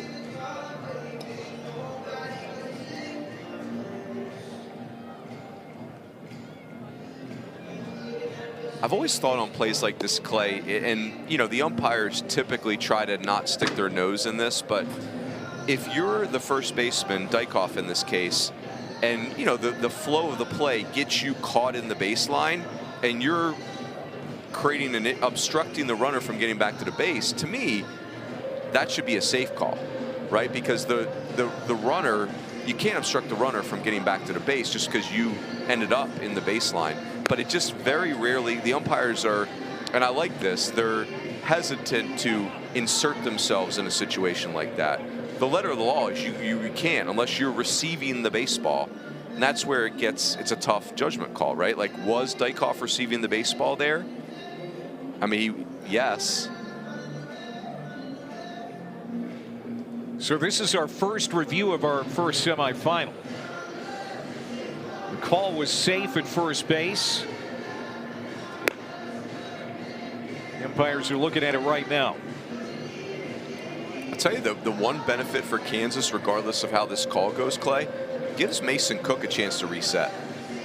Because this has been the first real choppiness that he's had to deal with. 2 walks in the inning. He has only given up 2 hits through 4 2/3. But you can see the first 4 innings, it was absolutely masterful. Oklahoma State now 3rd time around, trying to get it going against Mason Cook. Here comes the call. And he is safe at first base. So runners at the corners with 2 outs for Oklahoma State. And Alex Conover will try to get Oklahoma State on the board. 1 ball, 1 strike count. Alex Conover, a guy who has taken off here in 2026, the Cowboys' leading hitter. This is who Oklahoma State needs at the plate in a time like this. They need to get this offense on track. No doubt. And you know, big picture, get Colin Ritchie a chance to impact this game in meaningful scenarios. 1-1. Swing and a miss. 1-2. Boy, that's a good pitch. And you may be right here about the reset. Yeah. Mason Cook had a couple of minutes there to catch his breath. Think about the situation at hand. Trying to get that 3rd out and get Kansas back to the dugout. That's a good take. That is an absolute out pitch right there. Really good take by Conover because it's well executed by Cook. I'm telling you, Clay, this is a massive pitch right here. Big pitch in this game. Conover 0 for 2 with a ground out and a fly out. 2-2 pitch. Hit him. Bases loaded. One at bat for Conover. He wears one, and now the base is full of Cowboys for the Oklahoma State shortstop Brock Thompson, who was 0 for 2. And with 2 outs, they have put Mason Cook up against the wall here in the 5th inning. Yeah, remember that for the Conover at bat. He takes the swing and miss breaking ball and then earns the hit by pitch and gives Thompson a chance to make an impact here. And time is called. And here comes Brandon Scott, Kansas pitching coach. Here's a guy who was at West Des Moines, or excuse me, Des Moines area CC with Fitzgerald back in the day. I like the whole junior college mentality, Clay. Like here's an example. Like, you know, at the big time Division I programs, this is really cool. In the fall, there's a gear day, a swag day, right? Like they just sprawl this swag out and the players get their gear, right? If you're in junior college, like a DMAC, here's what swag day looks like. Hey, coach, can we get some pullovers this year? You sure can. Let me know when the fundraising's over. Go raise the money, design them, and get me an extra large, please. And you know what? Something about that is pretty dang awesome. Yeah, it keeps you humble. Yeah, and grateful. And they really appreciate where they're at now because of those days. So Brandon has had his word with Mason Cook, and the coach heads back to the dugout. Yeah, Brigham at 3rd, Wallace at 2nd. Conover is at first base for Brock Thompson. And he buries the strike. Thompson, a strikeout victim of Cook's in the 1st inning. And he hit one sharply to Dykoff at first base. He is 0 for 2.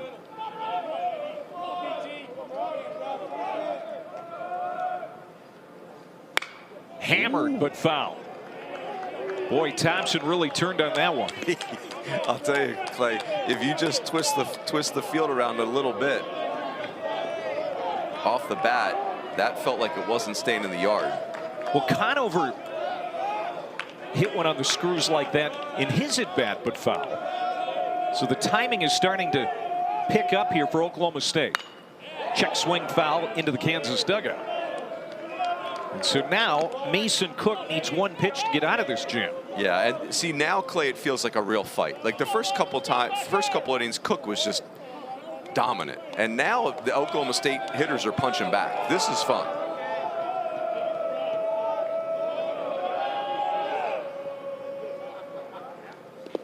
Did he go? Yes, he did. Mason Cook will leave him loaded.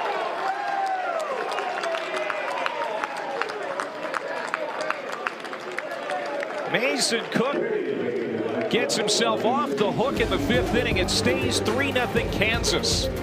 Mason Cook so impressive. Buries the breaking ball here to get the huge punch out. Jayhawks up 3-0.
Pitching has been somewhat good. You look at the number of hits in this ball game as we move to the bottom of the 5th. 4 for Kansas. They do have 3 runs on the board, but just 2 for Oklahoma State, and they've been shut out so far. That was a Houdiniac by Mason Cook in the last half. Left the bases loaded. Oklahoma State's biggest threat, but they can't get to Cook. Yeah, and but I would say, Clay, like this is where it gets real, because now you've got 2 good offenses seeing you for a 3rd time, and you know, this is Oklahoma State's Friday guy, Kansas Saturday guy. The bullpens is going to be the separator, or feels like it's going to be the separator in this game. Ethan Lund for Oklahoma State, 4 innings, 3 walks, 3 strikeouts. 3 runs on 4 hits. This is Tyson Owens, the 2-hole hitter, leading it off for the Jayhawks. Winner is on to the finals tomorrow night on ESPN2. Next game coming up, West Virginia and Arizona State.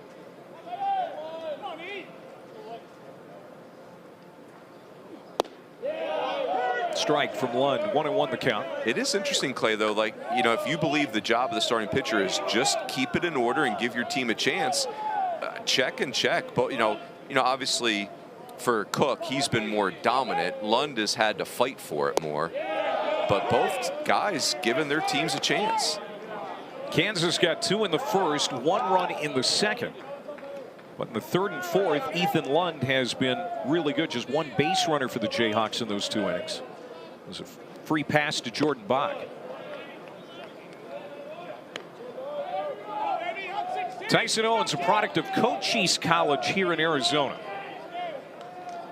Hit his 13th home run of the year yesterday, back-to-back with LeBlanc in the 5th inning. And he'll strike out here. 1 down. I mean, that's a real fastball, Clay. That is just overwhelmed the hitter with that, perfectly located. This is it just by you.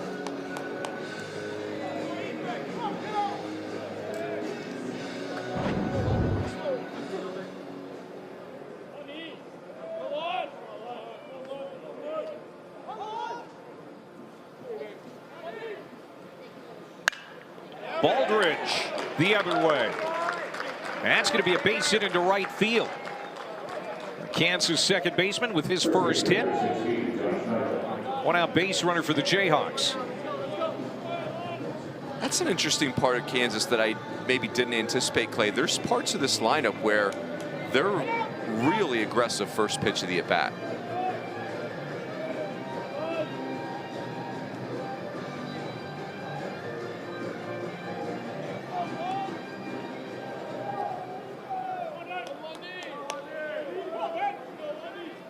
Dykhoff is 0 for 2. Reached on a fielder's choice and scored in the 1st inning.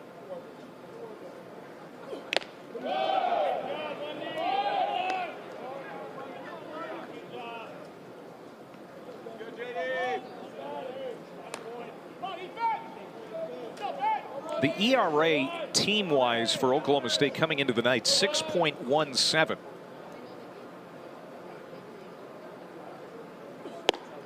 That's 11th best in the Big 12. You get beyond those starters and you start talking about the bullpen. Things get a little murkier for Oklahoma State. How are they shaping up here tonight beyond Lund? I kind of feel that way. Oklahoma State's one of those teams, Clay, for me, and I'm just going to pick an arbitrary number like 16 players. I feel like they've got 16 players, including pitchers, that can go toe-to-toe with anybody, but because of injuries, it just gets a little thin after that. 1-1 pitch. And I'm out ahead, 1-2 to Dykhoff. I'm with Josh Holliday. I mean, this is what a young talent Ethan Lund is. Goodness. Sophomore from Fishers, Indiana, 6'6", 210 pounds.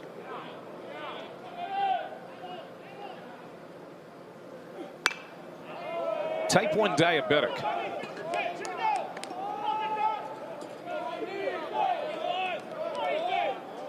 Boy, that's impressive to work through that and all the rigors and demands of being a Division I pitcher. Well, Josh kind of touched on it about the nutrition, and Ethan has really taken good care of himself, and again had him out in front, but just getting a piece of it is Dykhoff to stay alive.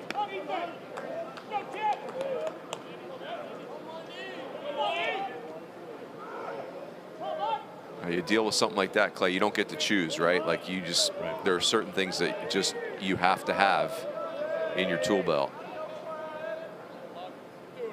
Lund sets, 1-2 to Dykhoff. Another one in the dirt. Smithwick blocks it up, but he's going to sail this one almost into center field, cut off by Avery Ortiz. It's going to be a stolen base for Cade Baldridge.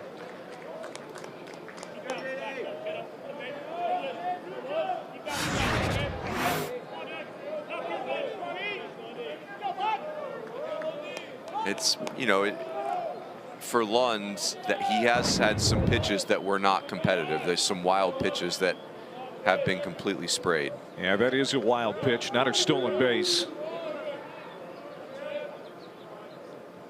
So he's in scoring position out. Dykhoff sends it back out of play.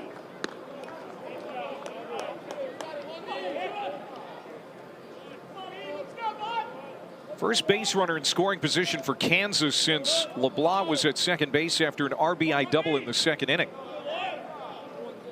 Jayhawks came out with 2 runs right away in the first and haven't looked back.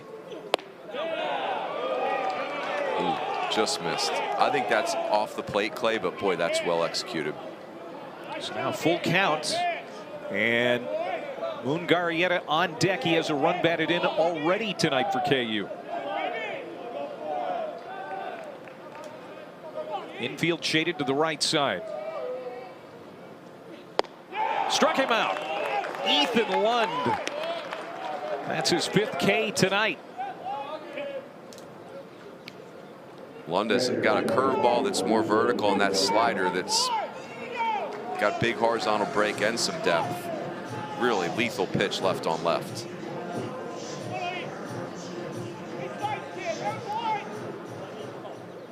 Augie Mungarieta, RBI single in the first inning, struck out swinging against Lund in the third.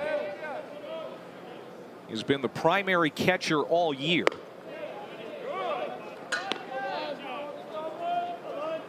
Max Solis has been the backup. Solis got the start in left field yesterday, but then was replaced defensively in the 6th inning by Savion Flowers, who ended up being the hero. Had a couple of hits, including the walk-off game-winning home run in the 10th against Baylor. That is hit well but foul. For Mungarieta. Augie. You know what it was interesting about Augie, Clay, is like his personality is, you can't miss it, right? Like just his joy, his love for the game. Of course, you know, he's from Venezuela, and you get it's kind of like a miniature Salvi Perez as far as just like the presence and the positivity, but he's much more, there's way more to him than just that.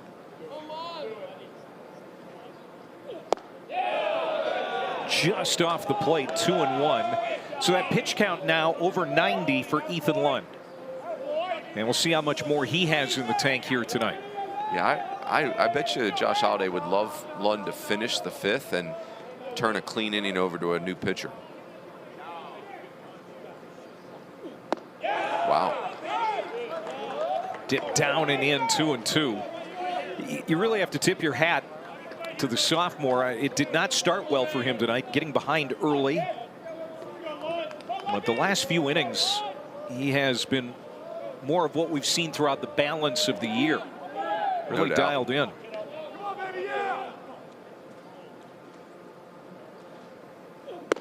Swing and a miss. Got him, Ethan Lund. Another clean 5th inning. No runs, 1 hit for KU. We have played 5. Jayhawks 3, Oklahoma State. No runs, but coming back to the plate.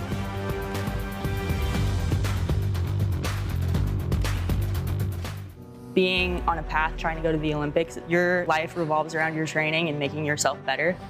The KRT Athletic Muscle Cream definitely makes me more confident and makes me want to go further. I started using their cream and my hamstring issues started going away. And so I use it before training, I use it after training. I am religious about this stuff. I want to be an Olympian, but I don't just want to go to the Olympics, I want to win a medal. Hell of a good. Seriously? No hell of a good dip? Whoa, creamy. A double dip. Where's Jill? Hell of a good.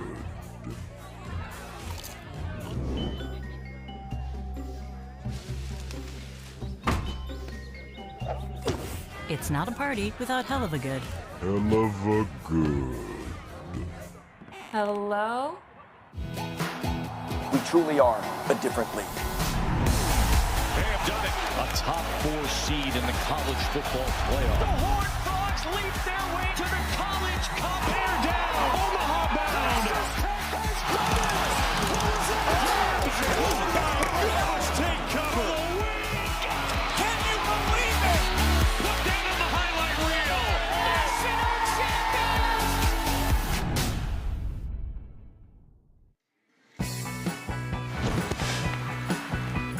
Mason Cook has been superb tonight. The McLennan Community College transfer. Number 2 pitcher in the weekend rotation for the Jayhawks. And right now throwing a shutout here in their semifinal. So impressed with Mason Cook, Clay. I mean, live arm, 2 different fastballs, really 3 different breaking balls. He's around the strike zone with everything, and he's a handful. Coming into the night, just 3 earned runs in 6 of his last 7 appearances. And he's been the winning pitcher in 4 of his last 7. And he is right on target here tonight for a good outing and a win that might, well, it would get Kansas into that Big 12 championship game tomorrow night. A lot of game left, though, and Oklahoma State now has seen him a few times. Last couple of innings have been much better for the offense, even though they left him loaded last inning. Yeah, this is the most vulnerable Cook has been. Colin Ritchie leading it off, and he chops one into the dugout. Ball and a strike. Again, like to your point, Clay, credit him. That punch out of Thompson, like he had to bury a breaking ball to create that. And one thing about Cook, he's maintained his aggressiveness. He continues to attack hitters. Just 1 hit allowed from Cook the last 3 innings, but he walked 2 and hit a batter last inning. And was able to work out of the trouble. This is a big pitch here because Oklahoma State needs a spark, and Ritchie could provide that. 2 balls and a strike to Ritchie. Good pitch. And now 2-2. It was fun to listen to Josh Holliday talk about Ritchie, and he talked about him at length. Hey, if Colin Ritchie wants to repeat the Athens Regional from last year, Clay, he doesn't need to ask. Sign me up. Hit 5 home runs, stole another home run from a Georgia hitter, put on a show. Full count. He drove in 10 runs last year in that regional. It's a nice weekend. Remember a couple of years ago in this Big 12 tournament, Ritchie hit a home run in the championship game against the Sooners. as they won the title.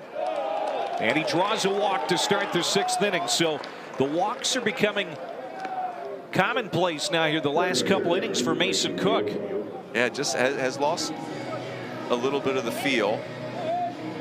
The question is, can Arizona State, or can Oklahoma State, I'm sorry, can they penalize him for it?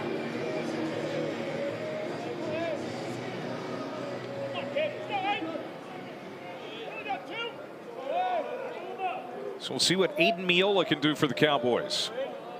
1 for 2 tonight. Had a single his last time up in the 4th. Pitch misses off the inside part of the plate. Infield double play depth for Kansas. We've seen Tyson LeBlanc and Cade Baldridge play a really good middle infield tonight. Kansas defense doesn't get talked about probably as much as it should. .977 fielding percentage, good for 4th in this league. And to your point, Clay, very athletic group. It's not just that they catch, the balls that they get to are outs, but they get to a lot of baseballs. LeBlanc is the one who comes over to kind of have a word and reset Cook again. I'll tell you, Clay, though, the one challenge, and this is where Baylor took a chunk out of Kansas on their way out the door. Kansas had to work to get to this game like that. The end of that game, Bodie Ray had to throw 53 pitches. I'm guessing he's unavailable. Even Ryan Ritter threw. Ryan Ritter threw 19. Would they be able to bring him back, do you think, on one day? I think so. Not knowing how he bounces back, but I think just standard fare, you'd think he could come back. Swing and a miss. 2-1.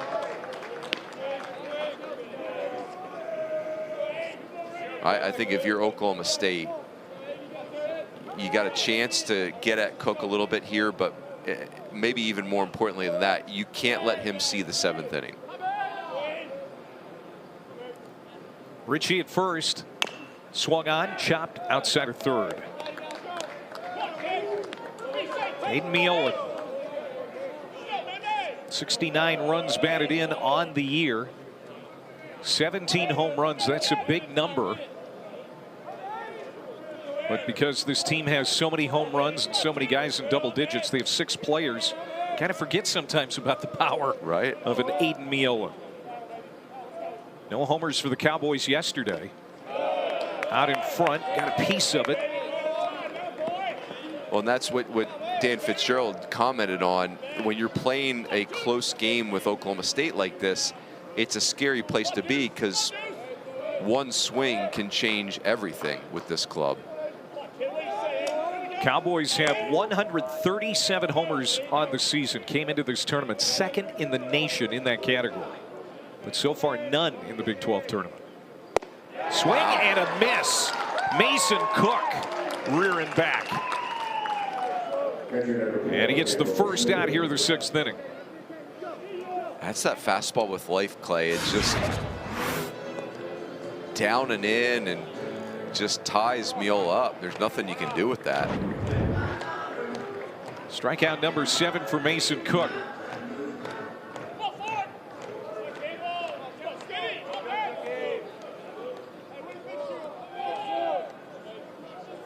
And now Smithwick, who is 0 for 2 with a couple of strikeouts. The last time against Cook, he went down looking to end the 4th. It does feel like, Clay, if Oklahoma State's going to do something, one of the left-handed hitters has got to throw the first punch.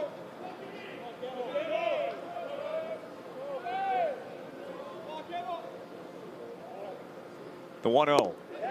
Wow. Goes off speed. That dips down. And Smithwick swung right over 1-1. We're in an era, Clay, where fastball up is so in vogue, but Mason Cook, he buries that fastball below your bat.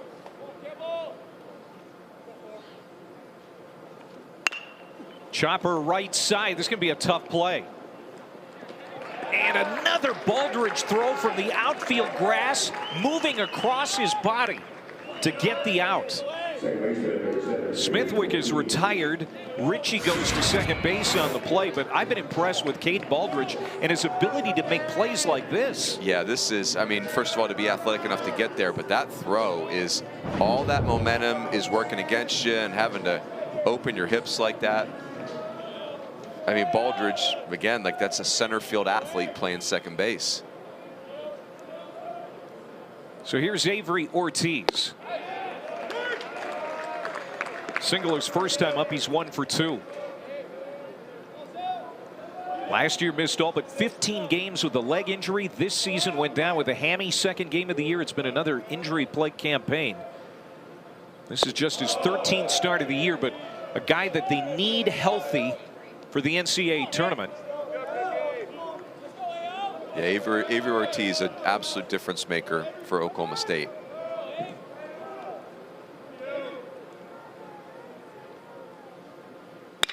And he hammers this one to center. Hit a long way. Going back is Owens. Tyson Owens watches it bang off the wall. A run comes in as Ritchie scores.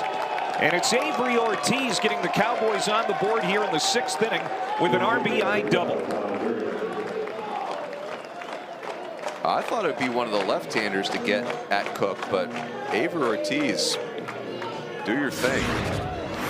This pitch felt middle in, Clay, and this is some strength right here. I mean, he almost ran this thing out of here to center field. That's like a foot, maybe 3 feet short of a homer.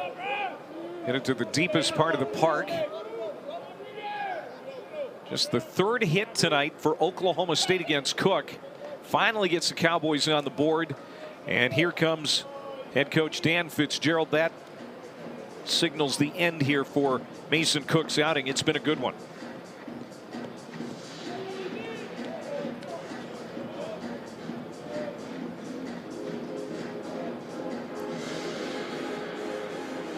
Five 2/3 tonight for Cook. 4 pitches shy of 100. Struck out 7. Just 3 hits allowed tonight. And the Kansas fans appreciative as he is in line for his 5th win of the year should Kansas hold on here tonight. Pitching change at Surprise, Arizona. We're back in a moment.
Not a bad ball game for the sophomore from Keller, Texas. Mason Cook, his night is done. He leaves with the lead. Very impressive. That's a power arm with feel for spin. And now Toby Scheid, a right-hander, will come on as Kansas will bring him into the Big 12 tournament for the first time. You talked about the bullpen using a couple of arms yesterday. We have not seen Scheid yet, but he has been used a lot throughout the season. This is his 29th appearance. That's a lot of work. I mean, I think more than anything, Clay, that tells you that your coaching staff trusts you. You get the ball that many times. And he's a veteran, obviously. 4th year of college baseball, 74th appearance. So Oklahoma State finally getting a run on the board. They get Mason Cook out of the game. They're trying to make their 8th Big 12 tournament final under Josh Holliday. And he and the Cowboys have won it 3 times. Most recently in 2024 when they beat the Sooners, who were still in the Big 12 at the time. Scheit gets a ground ball. Dykhoff will take it. And that's how you do it out of the bullpen, folks. One pitch, one out, off the field. But the Cowboys now within 2. We play 5.5.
Ethan Lund gave up 3 runs in the first 2 innings, but he has really settled in, has 6 strikeouts through 5. Yeah, Clay, it's obviously the stuff is exceptional. It's a fastball into the mid-90s as a left-hander, 2 really good breaking balls, and the composure to get off to a rocky start and then settle into a really nice outing and give your team a chance to win.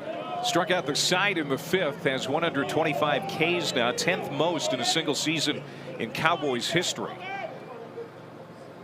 And he's facing Jordan Bach to start the 6th. Bach, an RBI double tonight. Lund coming into the night ranking 2nd in the country in strikeouts per 9 at 15.1.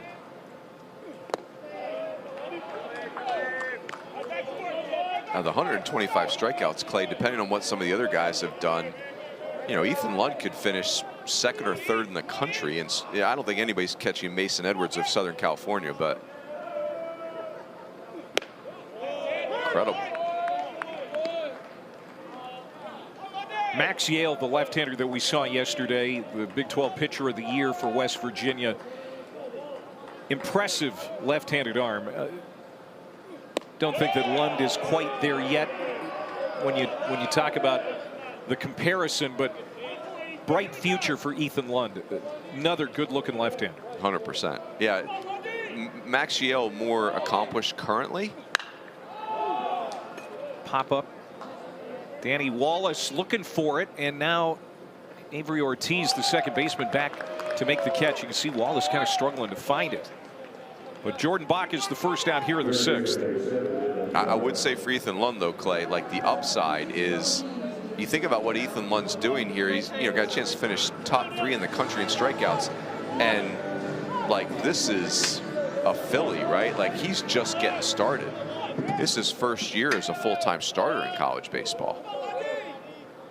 He has kept Kansas off the board since the 2nd inning. 1 out here in the 6th. Dylan Schlotterbeck is up, 0 for 2 with a strikeout.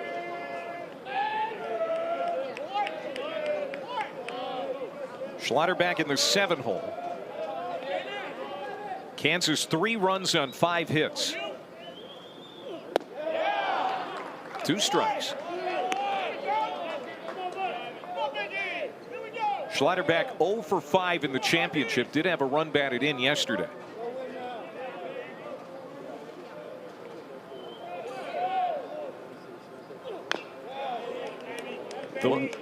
One thing, Clay, Kansas did in this game, when you're facing a guy like Lund, even Mason Cook, some of these aces that we've seen so far this week in this tournament, they're not going to give you infinite windows to score. Like, you're going to get a handful, and you better cash in. And Kansas has done that in this game. They had a couple early windows, but it's been tough sledding ever since. But they did take advantage of the early opportunities.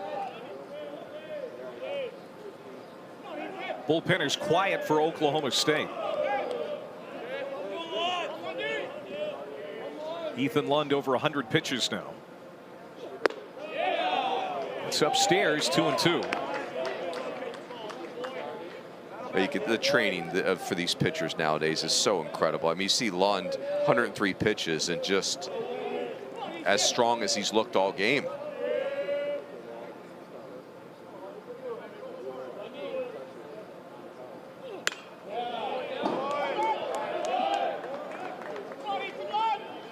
And you talked about Rob Walton retiring, the pitching coach for Oklahoma State. What a career he had. Like Hawksworth now in his first year has done a really good job with this staff. Tough to take over for a legend. 2-2, and that's skipped in front of home plate. We've seen that a few times from Ethan Lund, and it's a full count to Schlotterbeck. Yeah, that's been the one thing, right? Like, there's been a few very large misses. Those will go away over time for Ethan Lund. Base is empty, 1 out. Fly ball right side, and that's going to spin out of play. Another 40-win season for KU. Kansas getting that 40th win last night in the 10th inning.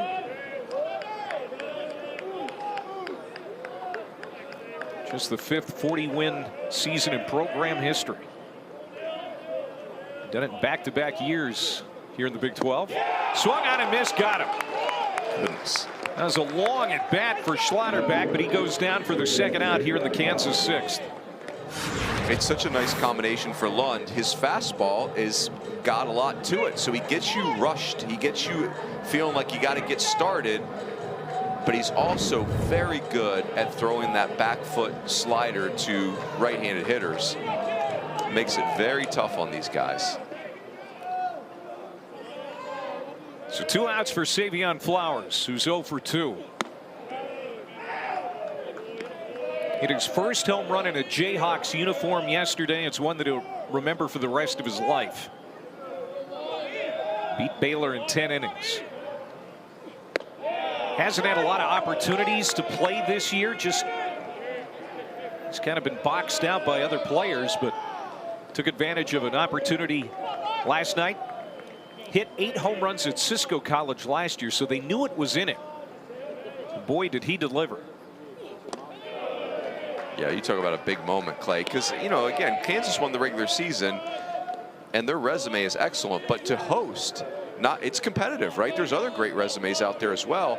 And for Kansas, boy, what an incredible moment that would be for this program to get to host an NCAA tournament weekend. That's never happened in program history. You know, it didn't happen, but let's say it had happened. Kansas loses yesterday, you know, especially giving up a 6-run lead to Baylor, who was not going to make the NCAA tournament unless they had won this whole thing. What would that have done to their chances on Memorial Day during the selection show? Would Kansas have been disappointed, do you think, because of the early exit in this tournament? Would that have been enough to knock them out of a host? The margins are thin. Wow. Swing and a miss. Lund, a couple of strikeouts in the inning. He is through 6 innings, and he still has Oklahoma State in this ball game.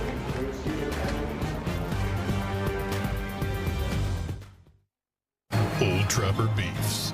Pack Smash. My peanut butter and jelly. Ew. Oh no.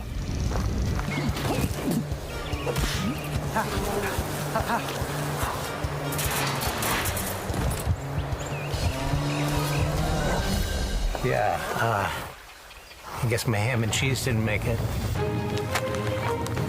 Old Trapper, what's your beef? Now that's a great view. Yep. Join me as I take a deep dive into the least insulted ticketing app in history, SeatGeek. Did SeatGeek invent the ticket? No, but we do make them work. Drum roll, please. Ooh, how do I use the Seat View feature? It shows seats with a pole blocking the view. Don't buy those. What if I want to sit behind a pole? Buy those. Join me as I bore you to death with a series of interviews about a ticketing app that just does what it's supposed to do.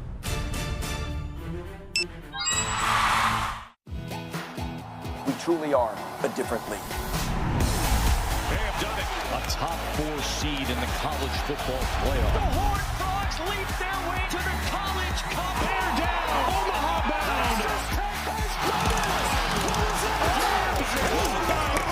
Take cover. Can you believe it? Put that on the highlight reel. National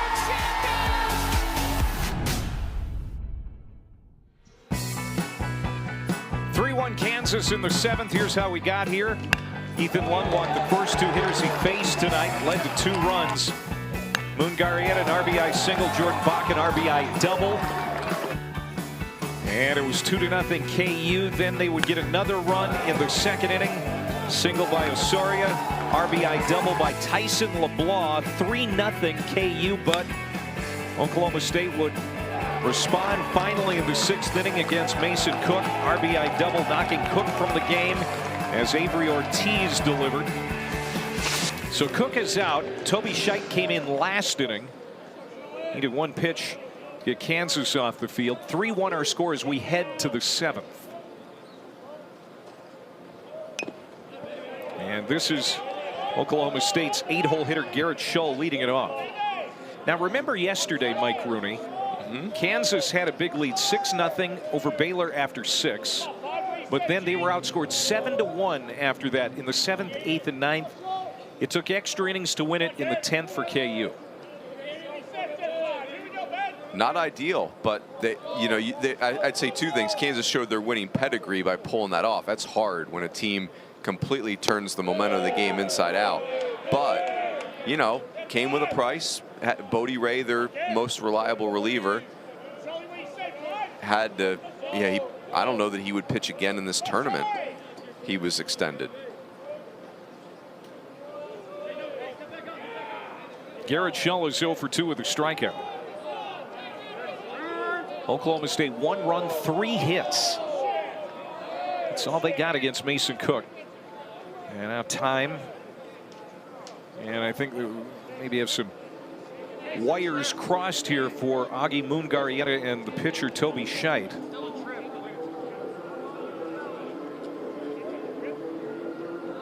What do you think, Clay? Control-Alt-Delete?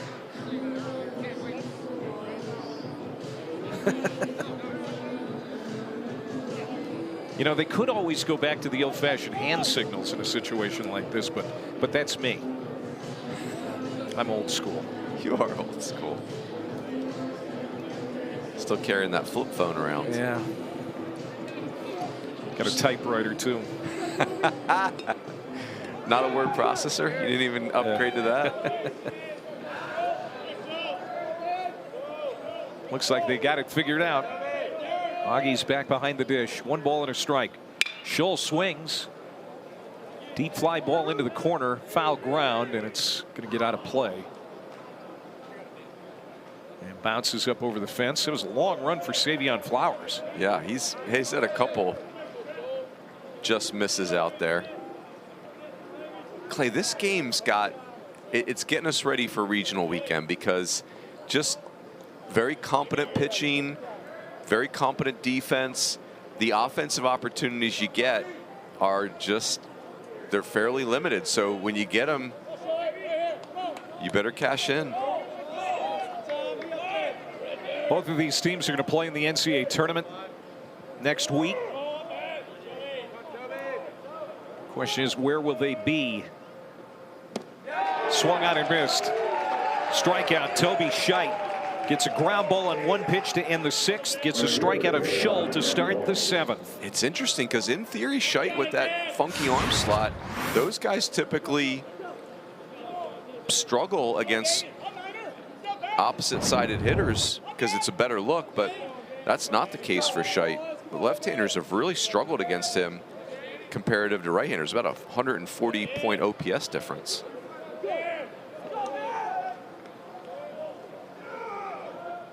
This is Danny Wallace now, who's 0 for 1 with a walk.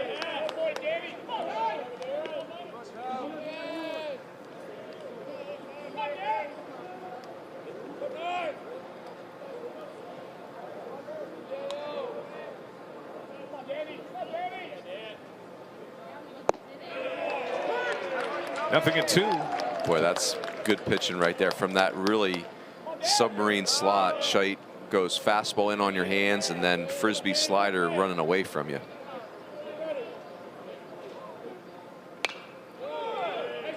Oklahoma State, 37 wins, the RPI in the upper 20s, projected 2 seed in the NCAA tournament. Remember last year they got hot late in the regular season, ended up making their 12th straight NCAA tournament. They got sent to Athens. Swing and a miss. Back-to-back Ks for Toby Scheidt. 2 down. Doing it different ways too, Clay. Scheidt against the lefty, Scholl, or the switch hitter hitting lefty, buries the breaking ball on his back foot, and then there against Wallace for the punch out, he elevates a fastball and raises his arm slot a little bit there. That's filling up the strike zone. Toby Scheidt, 9 pitches, 8 strikes, a couple of Ks. Now back to the top of the order, and Alex Conover. Cowboys were the 3 seed in Athens last year. That ended a string of 3 years in a row as a regional host. Check swing. They're not going to host this year, obviously, but they're going to stay with that streak. We talked about it earlier. That's a massive run for a program to be in the national tournament that many years in a row. 13 years it would be. I mean, just again, Clay, look at the schools. Vandy going to miss the NCAA tournament this year. LSU, who's won 2 of the last 3 national titles, going to miss the NCAA tournament this year. Clemson. Yeah. I mean, those 3 schools I just mentioned all hosted a regional last year and are going to miss the tournament. Louisville, a team that was in Omaha last year, going to miss the tournament.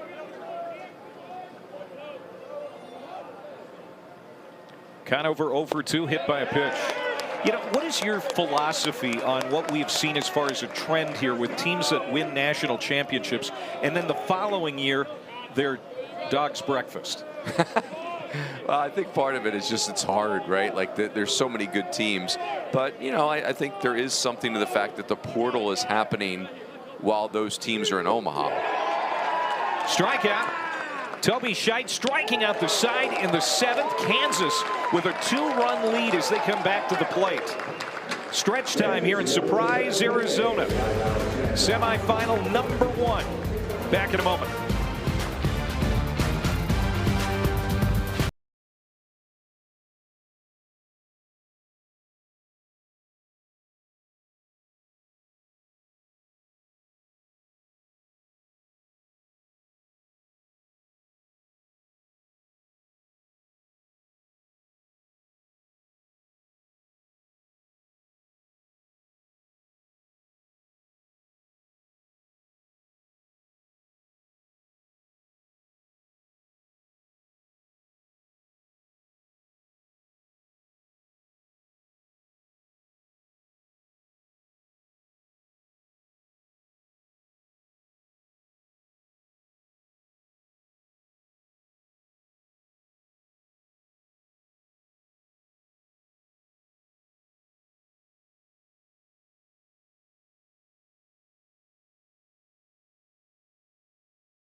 There have been some walks, but not a ton of hits tonight as the starting pitchers are both out of the game now. Ethan Lund goes 6 innings. Mason Cook 5 2/3 for Kansas.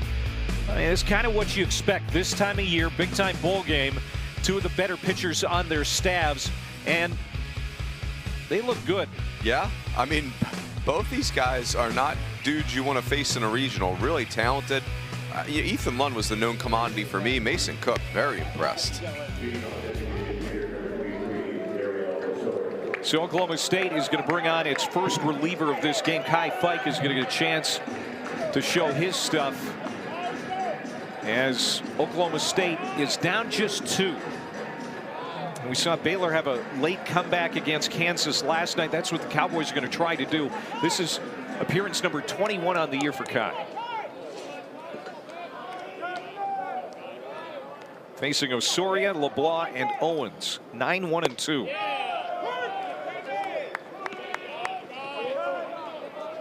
Mainly fastball, curveball for Fike, and the fastball's been up to 97 miles an hour this year.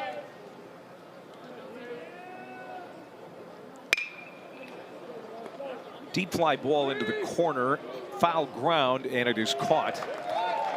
So Osorio's retired quickly here in the 7th.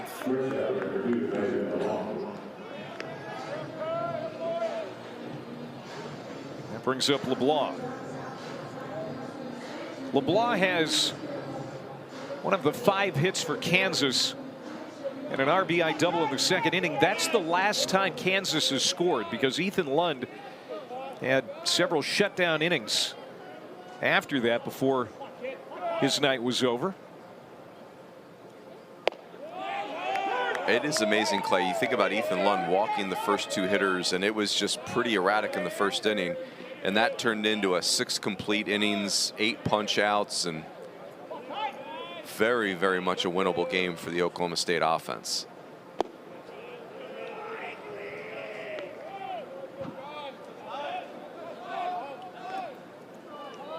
Tyson LeBlanc. 328 average. 20 home runs, 55 runs batted in now. The thing that blows me away about LeBlanc, Clay, is it's, you know, sometimes you think a player is going to be one of those self-made guys where it's skill over tools and talent. Tyson LeBlanc feels like both. I mean, he looks like a shooting guard in basketball. That's a strike on the outside corner. 2-2. From Maurice, Louisiana. That's why you don't pronounce the C at the end of his name. It looks like LeBlanc, but it's not LeBlanc. It's LeBlanc.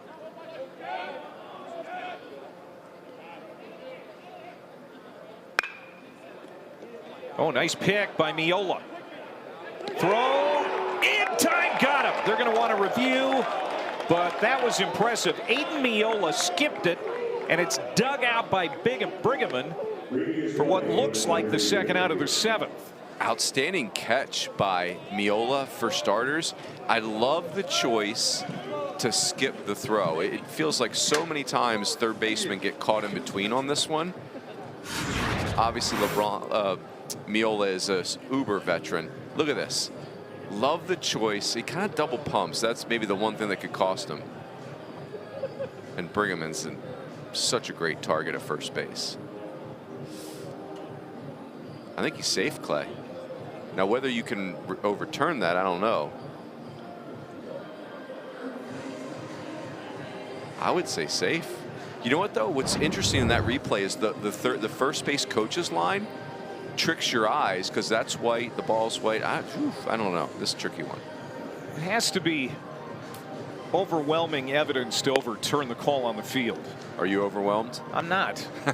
I'm not. I think it was bang bang. I think it's close, but I think they're going to stay with the call on the field. That's my guess.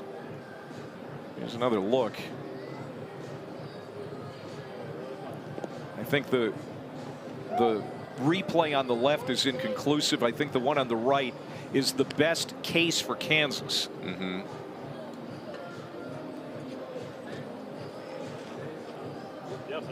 And even then, it's too close to call, and that's why I think they're going to stay with it. We'll see. Here we go. After review, the call at first base is overturned. It is overturned. Interesting. So that call is overturned, and Tyson LeBlanc, who runs really well, as soon as he hit the bag, he saw the umpire make the call, and he immediately went to the head. Yep. He wanted that call overturned badly, and he got his wish. Fun baseball play right there. Really nice play by Miola, but ultimately LeBlanc's athleticism just a little too much. So just one down, and a man on for Kansas. That infield hit number 6 for Kansas.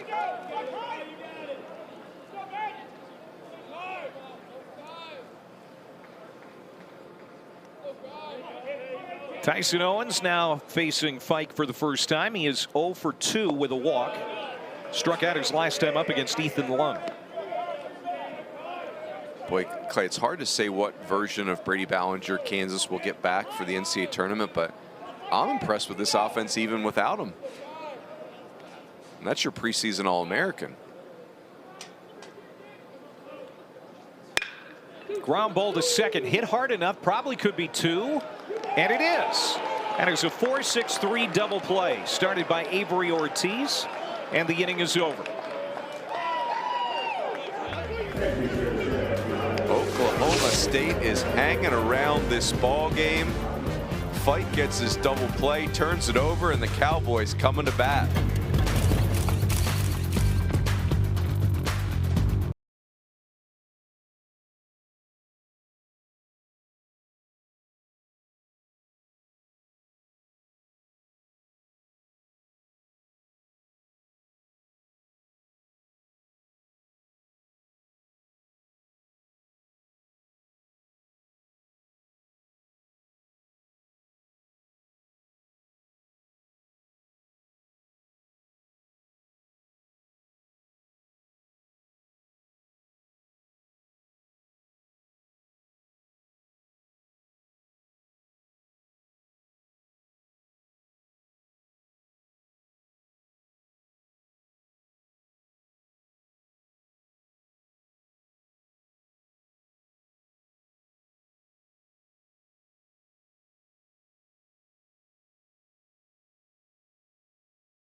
Weeks ago, these two teams met in Stillwater, Oklahoma. Kansas won that series 2-1, and right now leading 3-1 in the 8th inning. Toby Scheidt was really good in relief.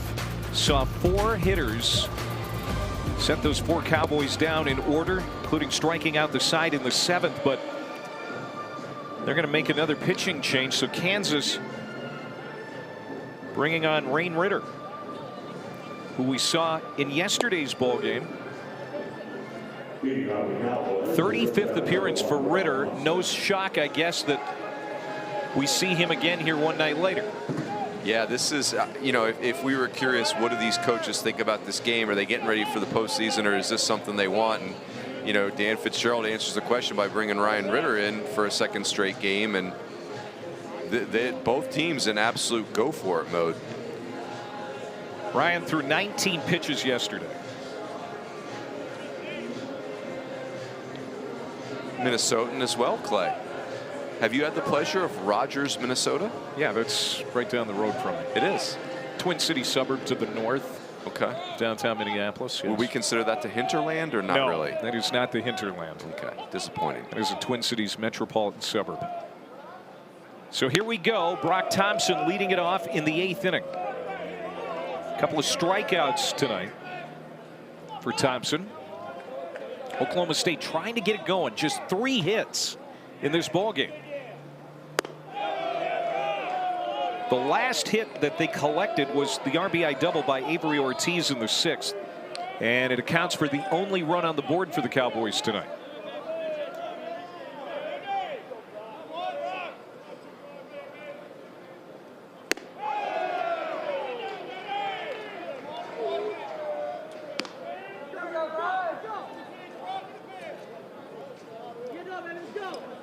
Got to believe they have designs on Toby Scheidt for a championship game appearance should they need him. The way that he looked tonight, want to keep him fresh enough that if they need him tomorrow night in a championship game, they can use him. Ritter walking the man he faces first, Brock Thompson. Interesting.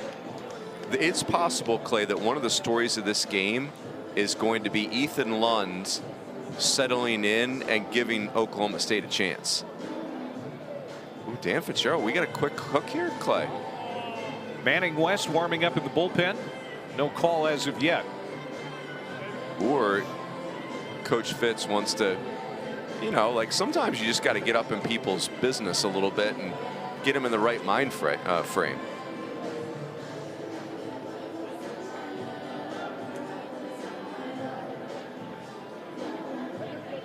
Yep, that's what that was. A little pat on the chest saying, hey, not taking the ball away from you just yet, but let's get back on the right page.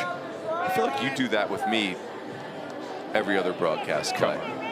Get up in your grill, my facial area. Let's go. A game now. You know I don't want to be that close to you. That's a great play. Well played. So a chance here for Oklahoma State, tie it up with one swing, and they've got the guy at the plate that can do it, Colin Ritchie. This team has hit 137 homers on the year, 4th most in program history. 3rd time in the last 4 seasons they've hit over 100 on a year, but they haven't had one yet in this championship. Ritchie has 29 bombs. 2nd in the country in homers this year. Only Tate Davis of Louisville had more. Thompson away from first. Ritter's pitch in there for a strike. 1-2. Ritter's got a quick arm. It's kind of a short throwing stroke, but just kind of sprang that fastball on Ritchie. That's surprising. Colin Ritchie, an OPS over 1,300. But he has been quiet in this tournament. No hits. 0 for 6 with a walk and a run scored.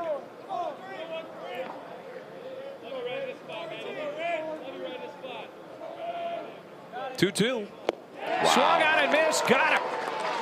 Well, that was a great mound visit by Dan Fitzgerald. Ryan Ritter gets the strikeout of Ritchie for the first out. Boy, Ritchie's going to be frustrated with himself. He had that fastball with 1 strike that he just maybe got caught guessing. And that is a wicked slider that no chance there.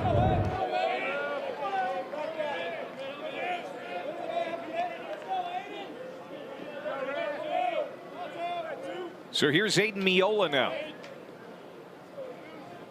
Look out. That backed him off.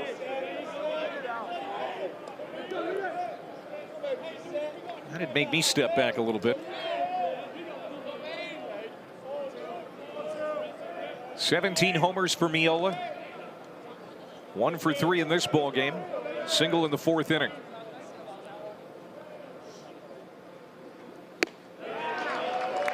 Ball and a strike.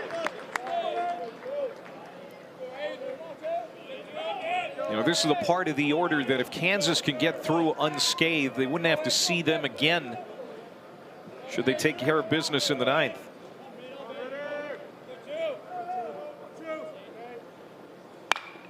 Line drive, base hit into left field. Miola will send Thompson to 3rd. He'll get there and into 2nd. Aiden Miola. Tying run at 2nd base for the Cowboys as Miola has a 2-hit night. It's not just the piece of hitting, Clay, where he was a little overwhelmed early in the bat, but he right out of the jump he's thinking 2, and so now you get your tying run in scoring position. That's just everything about that for Aiden Miola. 2nd extra base hit for the Cowboys tonight. Interesting. And Campbell Smithwick will have a chance here to tie this game with a base knock. The transfer from Ole Miss, 39 runs batted in on the year. He's had a tough night at the plate tonight. 0 for 3, 2 strikeouts.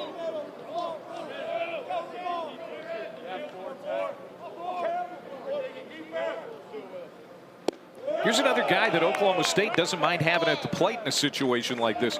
He's had the flair for the dramatic. 3 walk-off home runs this season. Now, this obviously isn't a walk-off situation, but it speaks to his flair. No question. Yeah, not spooked by the big moment.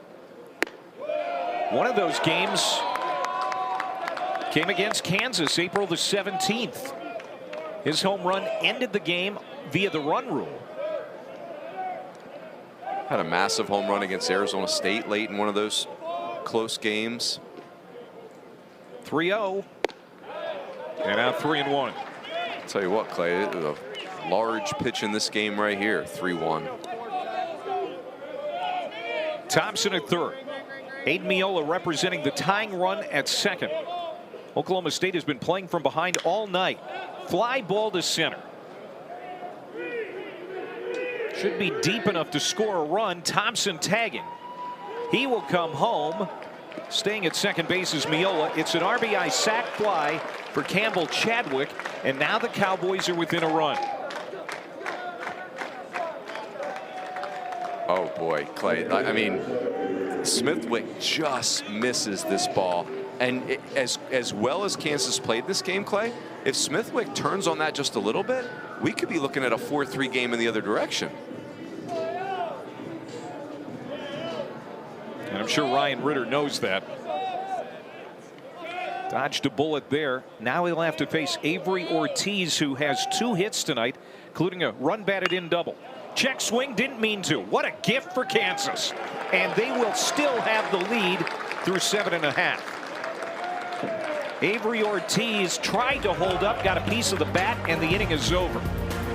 3-2 KU.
What a beautiful evening here in Surprise, Arizona. We have been delighted to watch this ball game between 2 great Big 12 teams in this first semifinal of the day. 1 seed Kansas, the 5 seed Oklahoma State, 3-2 KU as they get ready to hit here in the bottom of the 8th inning.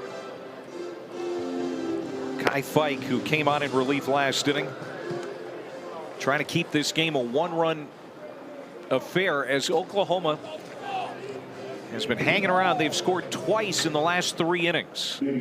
Kansas has felt like they've been in control all game, but that control is eroding. Yes, this time of year, Clay, getting all 27 of the required outs gets real difficult.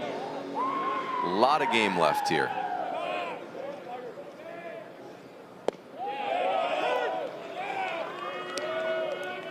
Cade Baldridge, Josh Dykoff, and Augie Moongarieta.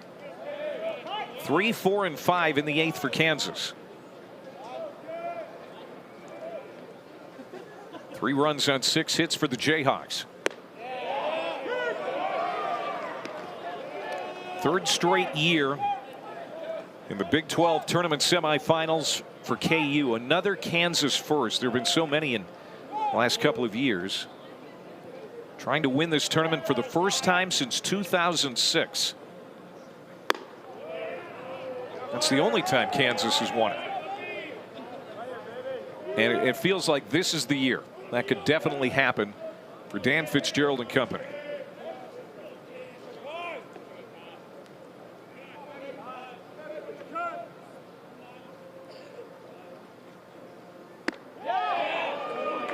I also love, Clay, for Kansas that last year's team got the regional experience. It didn't go great in Fayetteville for them. However, you know, regionals are just, it's so intense and pressure packed and unique in the format. Your first regional as a program, I think it's a lot. Yeah, they got that out of the way last year, and swing and a miss. Fike with a strikeout. One down here in the 8th. This is going to be the 7th national tournament for Kansas, 2nd in a row. Remember now, and it's hard to remember as we look at the replay here on their strikeout. A lot of people weren't born in 1993 or watching this, but Kansas made it to Omaha. Right. And they came through the losers bracket in the old format of the regionals, came through Knoxville, lost the first game in Knoxville, ended up coming through the losers bracket to get to Omaha. 93? What was that 1993. year? And it's the only time KU's been there.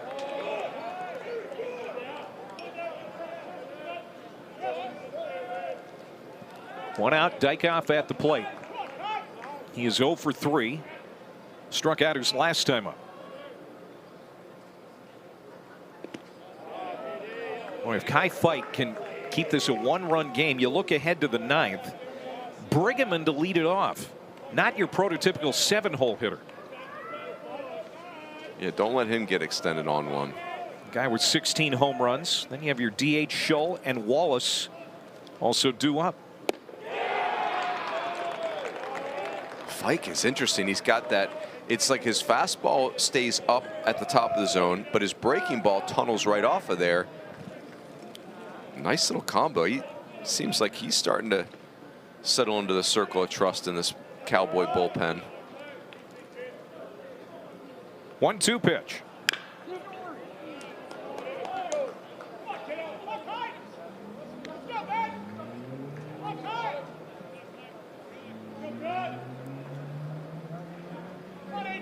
Ortiz has moved from second to short. Terrence Bowen now in the ballgame at second base for Oklahoma State.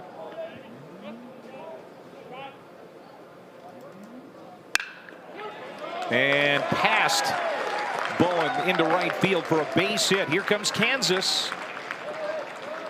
One out base runner for the Jayhawks. First hit tonight for Dykhoff.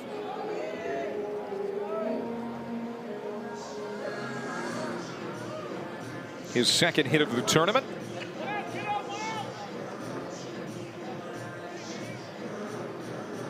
Remember back in the first inning, Augie Moongarrieta got the scoring started for the Jayhawks with an RBI base hit.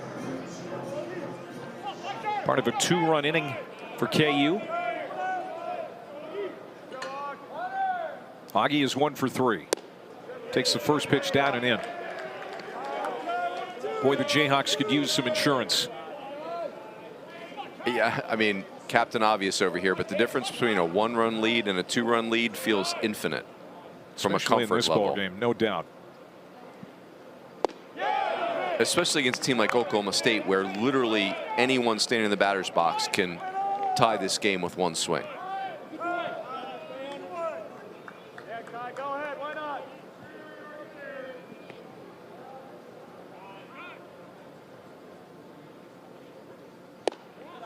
Yeah, Bowen essentially behind the bag at second base. As the shift is on to the left side. We saw Kansas wrap into a double play to end the 7th.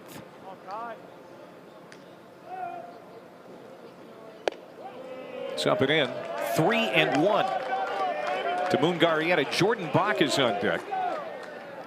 You can see, Clay, where Fike kind of has to play with fire, right? Like the curveball is a tough pitch to command. It's not an easy strike pitch, and the fastball up similar. Wow. Big cut there by Moongarrieta. And a full count to the Kansas catcher. Jordan Bach had an RBI double back in the first inning. He'll be hitting next, barring a double play. Arizona State and West Virginia coming up next in our second semifinal. 3-2. Fought off. See Willie Bloomquist over there taking this one in with his Arizona State Sun Devils. West Virginia over on the other side enjoying this one. Scouting. Hammered to left center. That is going to get down. And they're going to send him. They are going to send Dykhoff, the big man, trying to score, and he will. How about Augie? The Venezuelan with his second run batted in, and Kansas gets that big insurance run on the board here in the 8th. Huge. What a great at bat.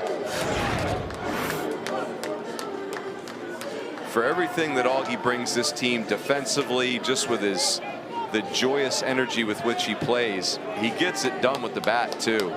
That is a massive extra base hit. That is his 4th hit of this tournament. Remember, yesterday he hit his 14th home run of the year. He has driven in 2 big runs in this ballgame.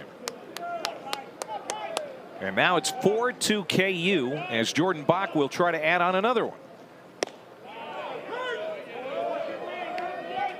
Just when runs have been so hard to come by for Oklahoma State, 2 runs on 4 hits. Now they have to get 2 in the 9th. Still for Oklahoma State, it's bloop and a blast territory, but how about the 2-strike hitting for Kansas today? I mean, they've, in some big moments, just will not give in with 2 strikes in their at bat. Tell you what, Clay, Augie moves pretty good for a catcher. I was going to say the same thing about Josh Dykhoff, the big first baseman. Right. Going from first to home on that hit.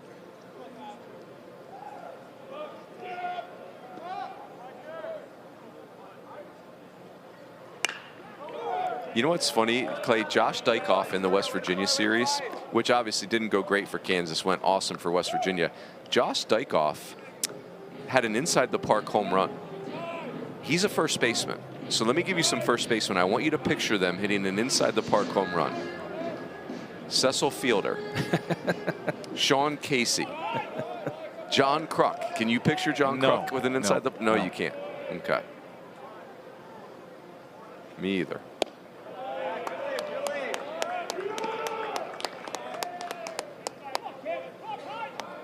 Now Dykhoff, Tyler Hancock, who was waving him, he picked up the third base coach coming around second. He might have been a little surprised he was getting the windmill. Oh, that hit him. Bach goes down in a heap, but he gets up defiantly, and he'll take first base. And the inning carries on as this has started to go sideways for Kai Fike. 2 on, 1 out for KU here in the 8th. And this is, for me, Clay, one of the, every team has an Achilles heel, right? There's no perfect teams this time of year. And the pitching staff, boy, that hurts. The pitching staff for Oklahoma State, I think it's going to be deep enough for the postseason, but it's not unlimited depth, that's for sure. So 1 out, 2 on, and this is Schlotterbeck. You and I talked about this when we came into the ballpark tonight. You know, what is going to be available bullpen-wise for Oklahoma State? And you didn't think, because they used Pesca and Weck last night, that they were in great shape. I think we're seeing that rear its ugly head here late in this one. Yeah, 100%. And in fairness to these teams, like if you're Josh Holliday, you don't have to do anything wild with your pitching staff. You know you're playing next weekend. Like you are in the NCAA tournament. So, you know, maybe you don't go back-to-back in a situation like this.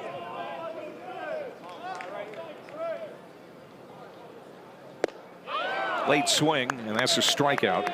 Schlotterbeck is down for their second out.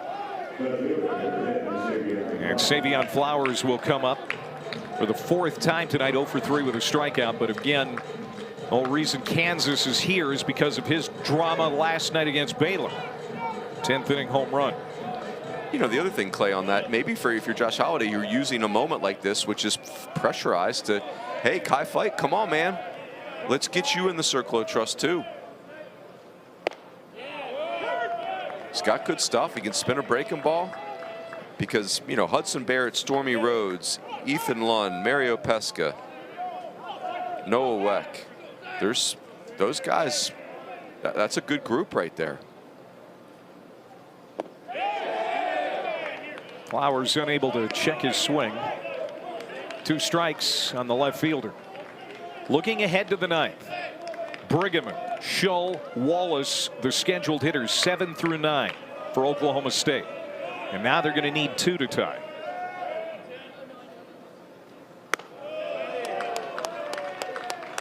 We talked about it before, Ruins. Projected 2 seed are the Cowboys. When you're there for the selection show on Monday, high noon, ESPN 2. You, Matt Schick, Kyle Peterson. Line drive, base hit. Flowers delivers again. Another run is going to come in as Moongarieta scores. 5-2 KU. Well, Savion Flowers has earned his playing time in the postseason for Kansas. Ballinger's coming back, but certainly Flowers has proven to be a dependable bat. Have a tournament, Mr. Flowers. And again, another beautiful piece hitting by Kansas. They have done such a great job in the middle of the field.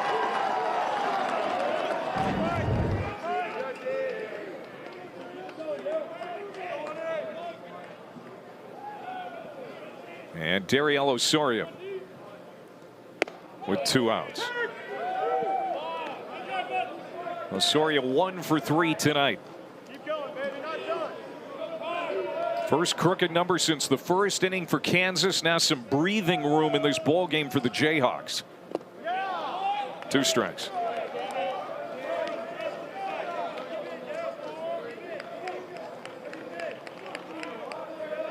Third straight year in the Big 12 tournament semis for Kansas, trying to play in that championship game for the first time, looking better and better all the time.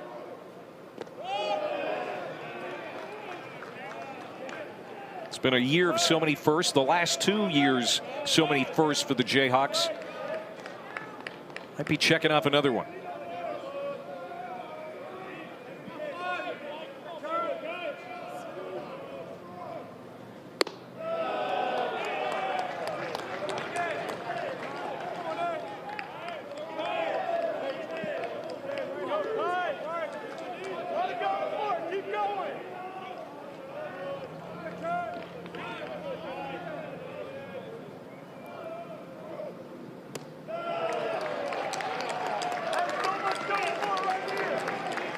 Full count.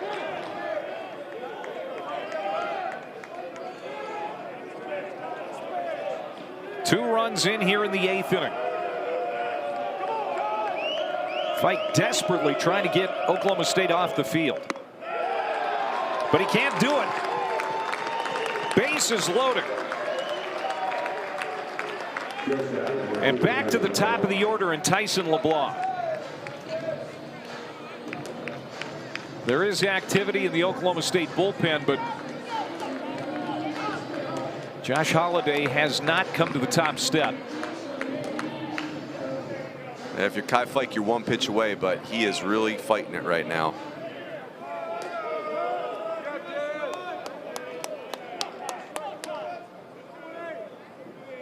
Infield single for LeBlanc his last time up. Also has an RBI double. 2 for 3 tonight. Chance for LeBlanc to break this thing open right now. We had a really vulnerable reliever on the mound and a star player hitting. First team all conference. There it goes. Deep left. Could be. Goodbye. Grand slam.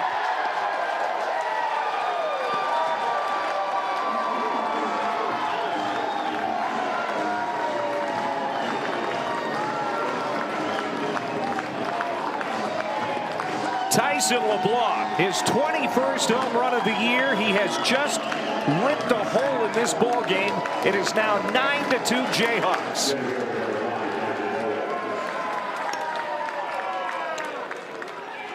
Real dude alert. Tyson LeBlanc. I think this is a hanging breaking ball. Wow.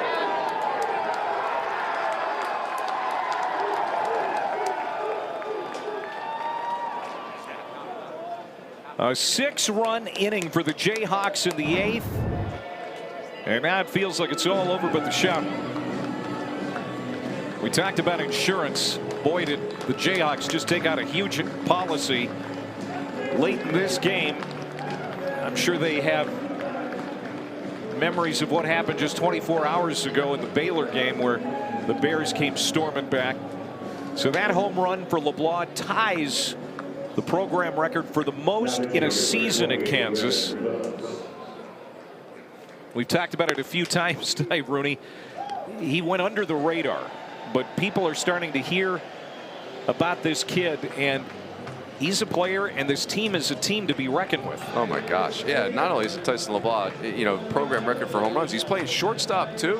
Like he's playing a really good shortstop. So really, when you think about what we were talking about in the preseason with Kansas about, you know, we know Brady Ballinger's a star, and we know Dominic Vagley's a star, and we trust this coaching staff, but what's the rest of this roster going to look like? And I certainly didn't predict it to look like the league champs. Impressive.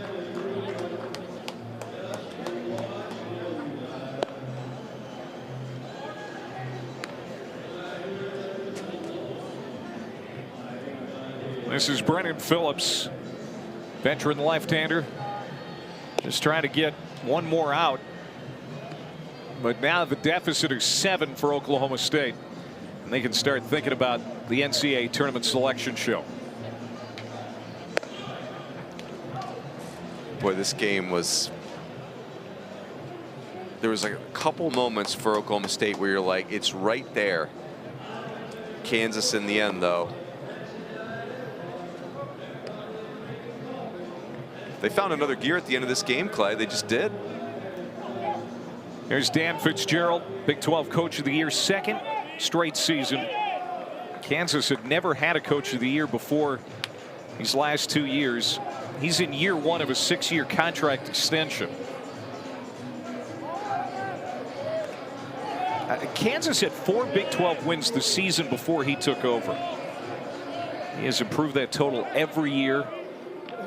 These two coaches really respect each other. We heard, you know, Dan talk about Josh Holliday, and he was very complimentary. And there's a lot of humility in Dan Fitzgerald too that I've noticed, and yeah. that goes a long way with me and a lot of people. I think when I see Josh Holliday and Dan Fitzgerald having a lot of success in our sport, it's great because it just reassures you that you can be just a great human and run an awesome program at the same time. Yes. They're not mutually exclusive. And the thing about Josh is he grew up in the game. You know, his dad Tom, you know, legendary coach, his brother, a major leaguer, and just so many things that he could have. It could have sent him in a different direction from a personality trait. You know, just because it's easy to be a big leaguer when you're around big leaguers. That's not Josh Holliday, but his team is down a bunch now. Last chance for the Pokes as we head to the 9th. Grand slam Tyson LeBlanc making it 9-2, his 21st home run of the year for Kansas.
Brigham, Shaw, Wallace for Oklahoma State. They're combined 0 for 7 tonight against Kansas pitching. The Jayhawks leading 9-2 now after blowing up in the 8th inning for 6 runs.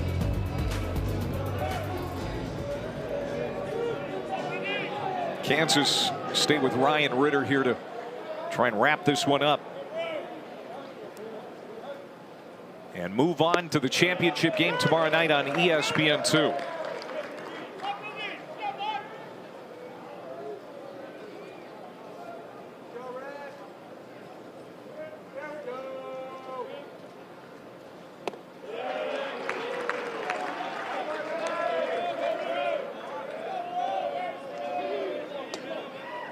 Colin Brigham 0 for 2 in this ballgame.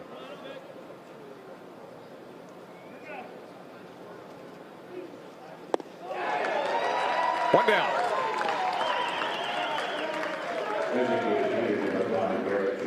Clay, we were just a couple pitches away from getting to have a 1-run lead in a 9th inning. We'll save that. Still got plenty of games left. Got a good one coming up next. West Virginia, the 2 seed. Arizona State, the 3 seed. Landon Hairston, the player of the year for the Sun Devils. Get a chance to talk about him again. Deacon Pomeroy pinch hitting here for Oklahoma State. Freshman hitting 195 on the year.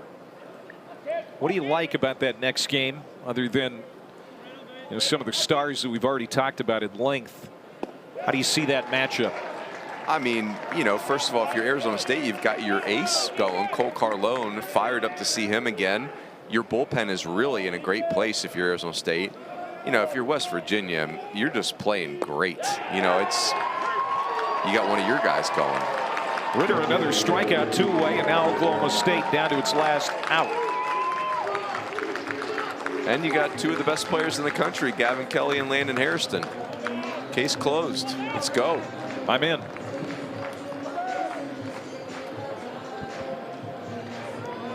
Oklahoma State is going to run up Sebastian Norman to hit here in Danny Wallace's spot.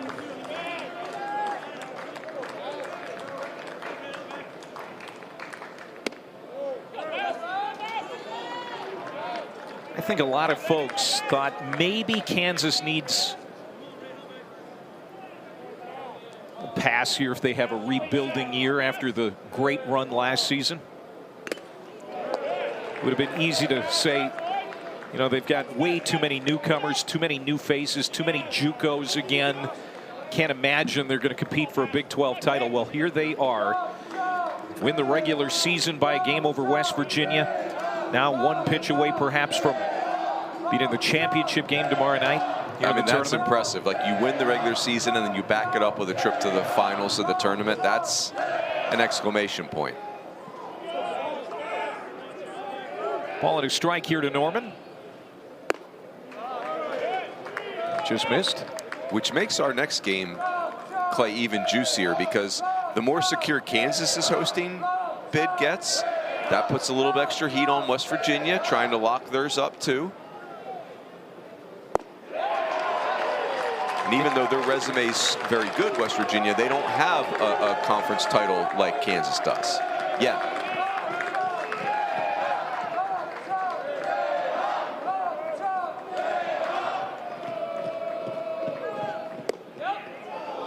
Full count.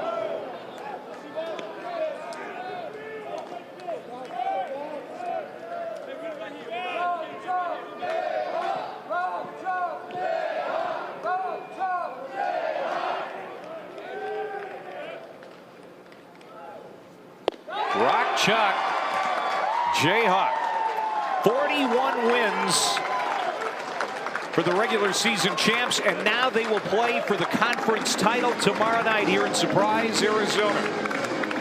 A wire-to-wire win here in the semifinals over Oklahoma State. The Cowboys are done here in Arizona.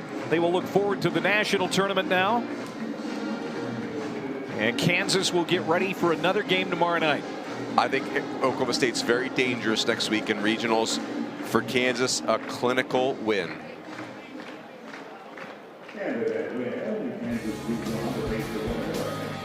So Kansas in the championship round, they will play the winner of our next game. We hope you can join us here on ESPN Plus. 2-seed West Virginia Mountaineers and the 3-seed Arizona State. The headliner in that one, Landon Harrison, the player of the year in the Big 12. Should be good. We're going to have that one for you in about 50 minutes from Surprise, Arizona. Kansas, no problem against Oklahoma State, 9-2 the final. For our crew, for Mike Rooney, I'm Clay Matvick. We hope to see you in just a little bit. So long for now. From Surprise, Kansas is in the title game.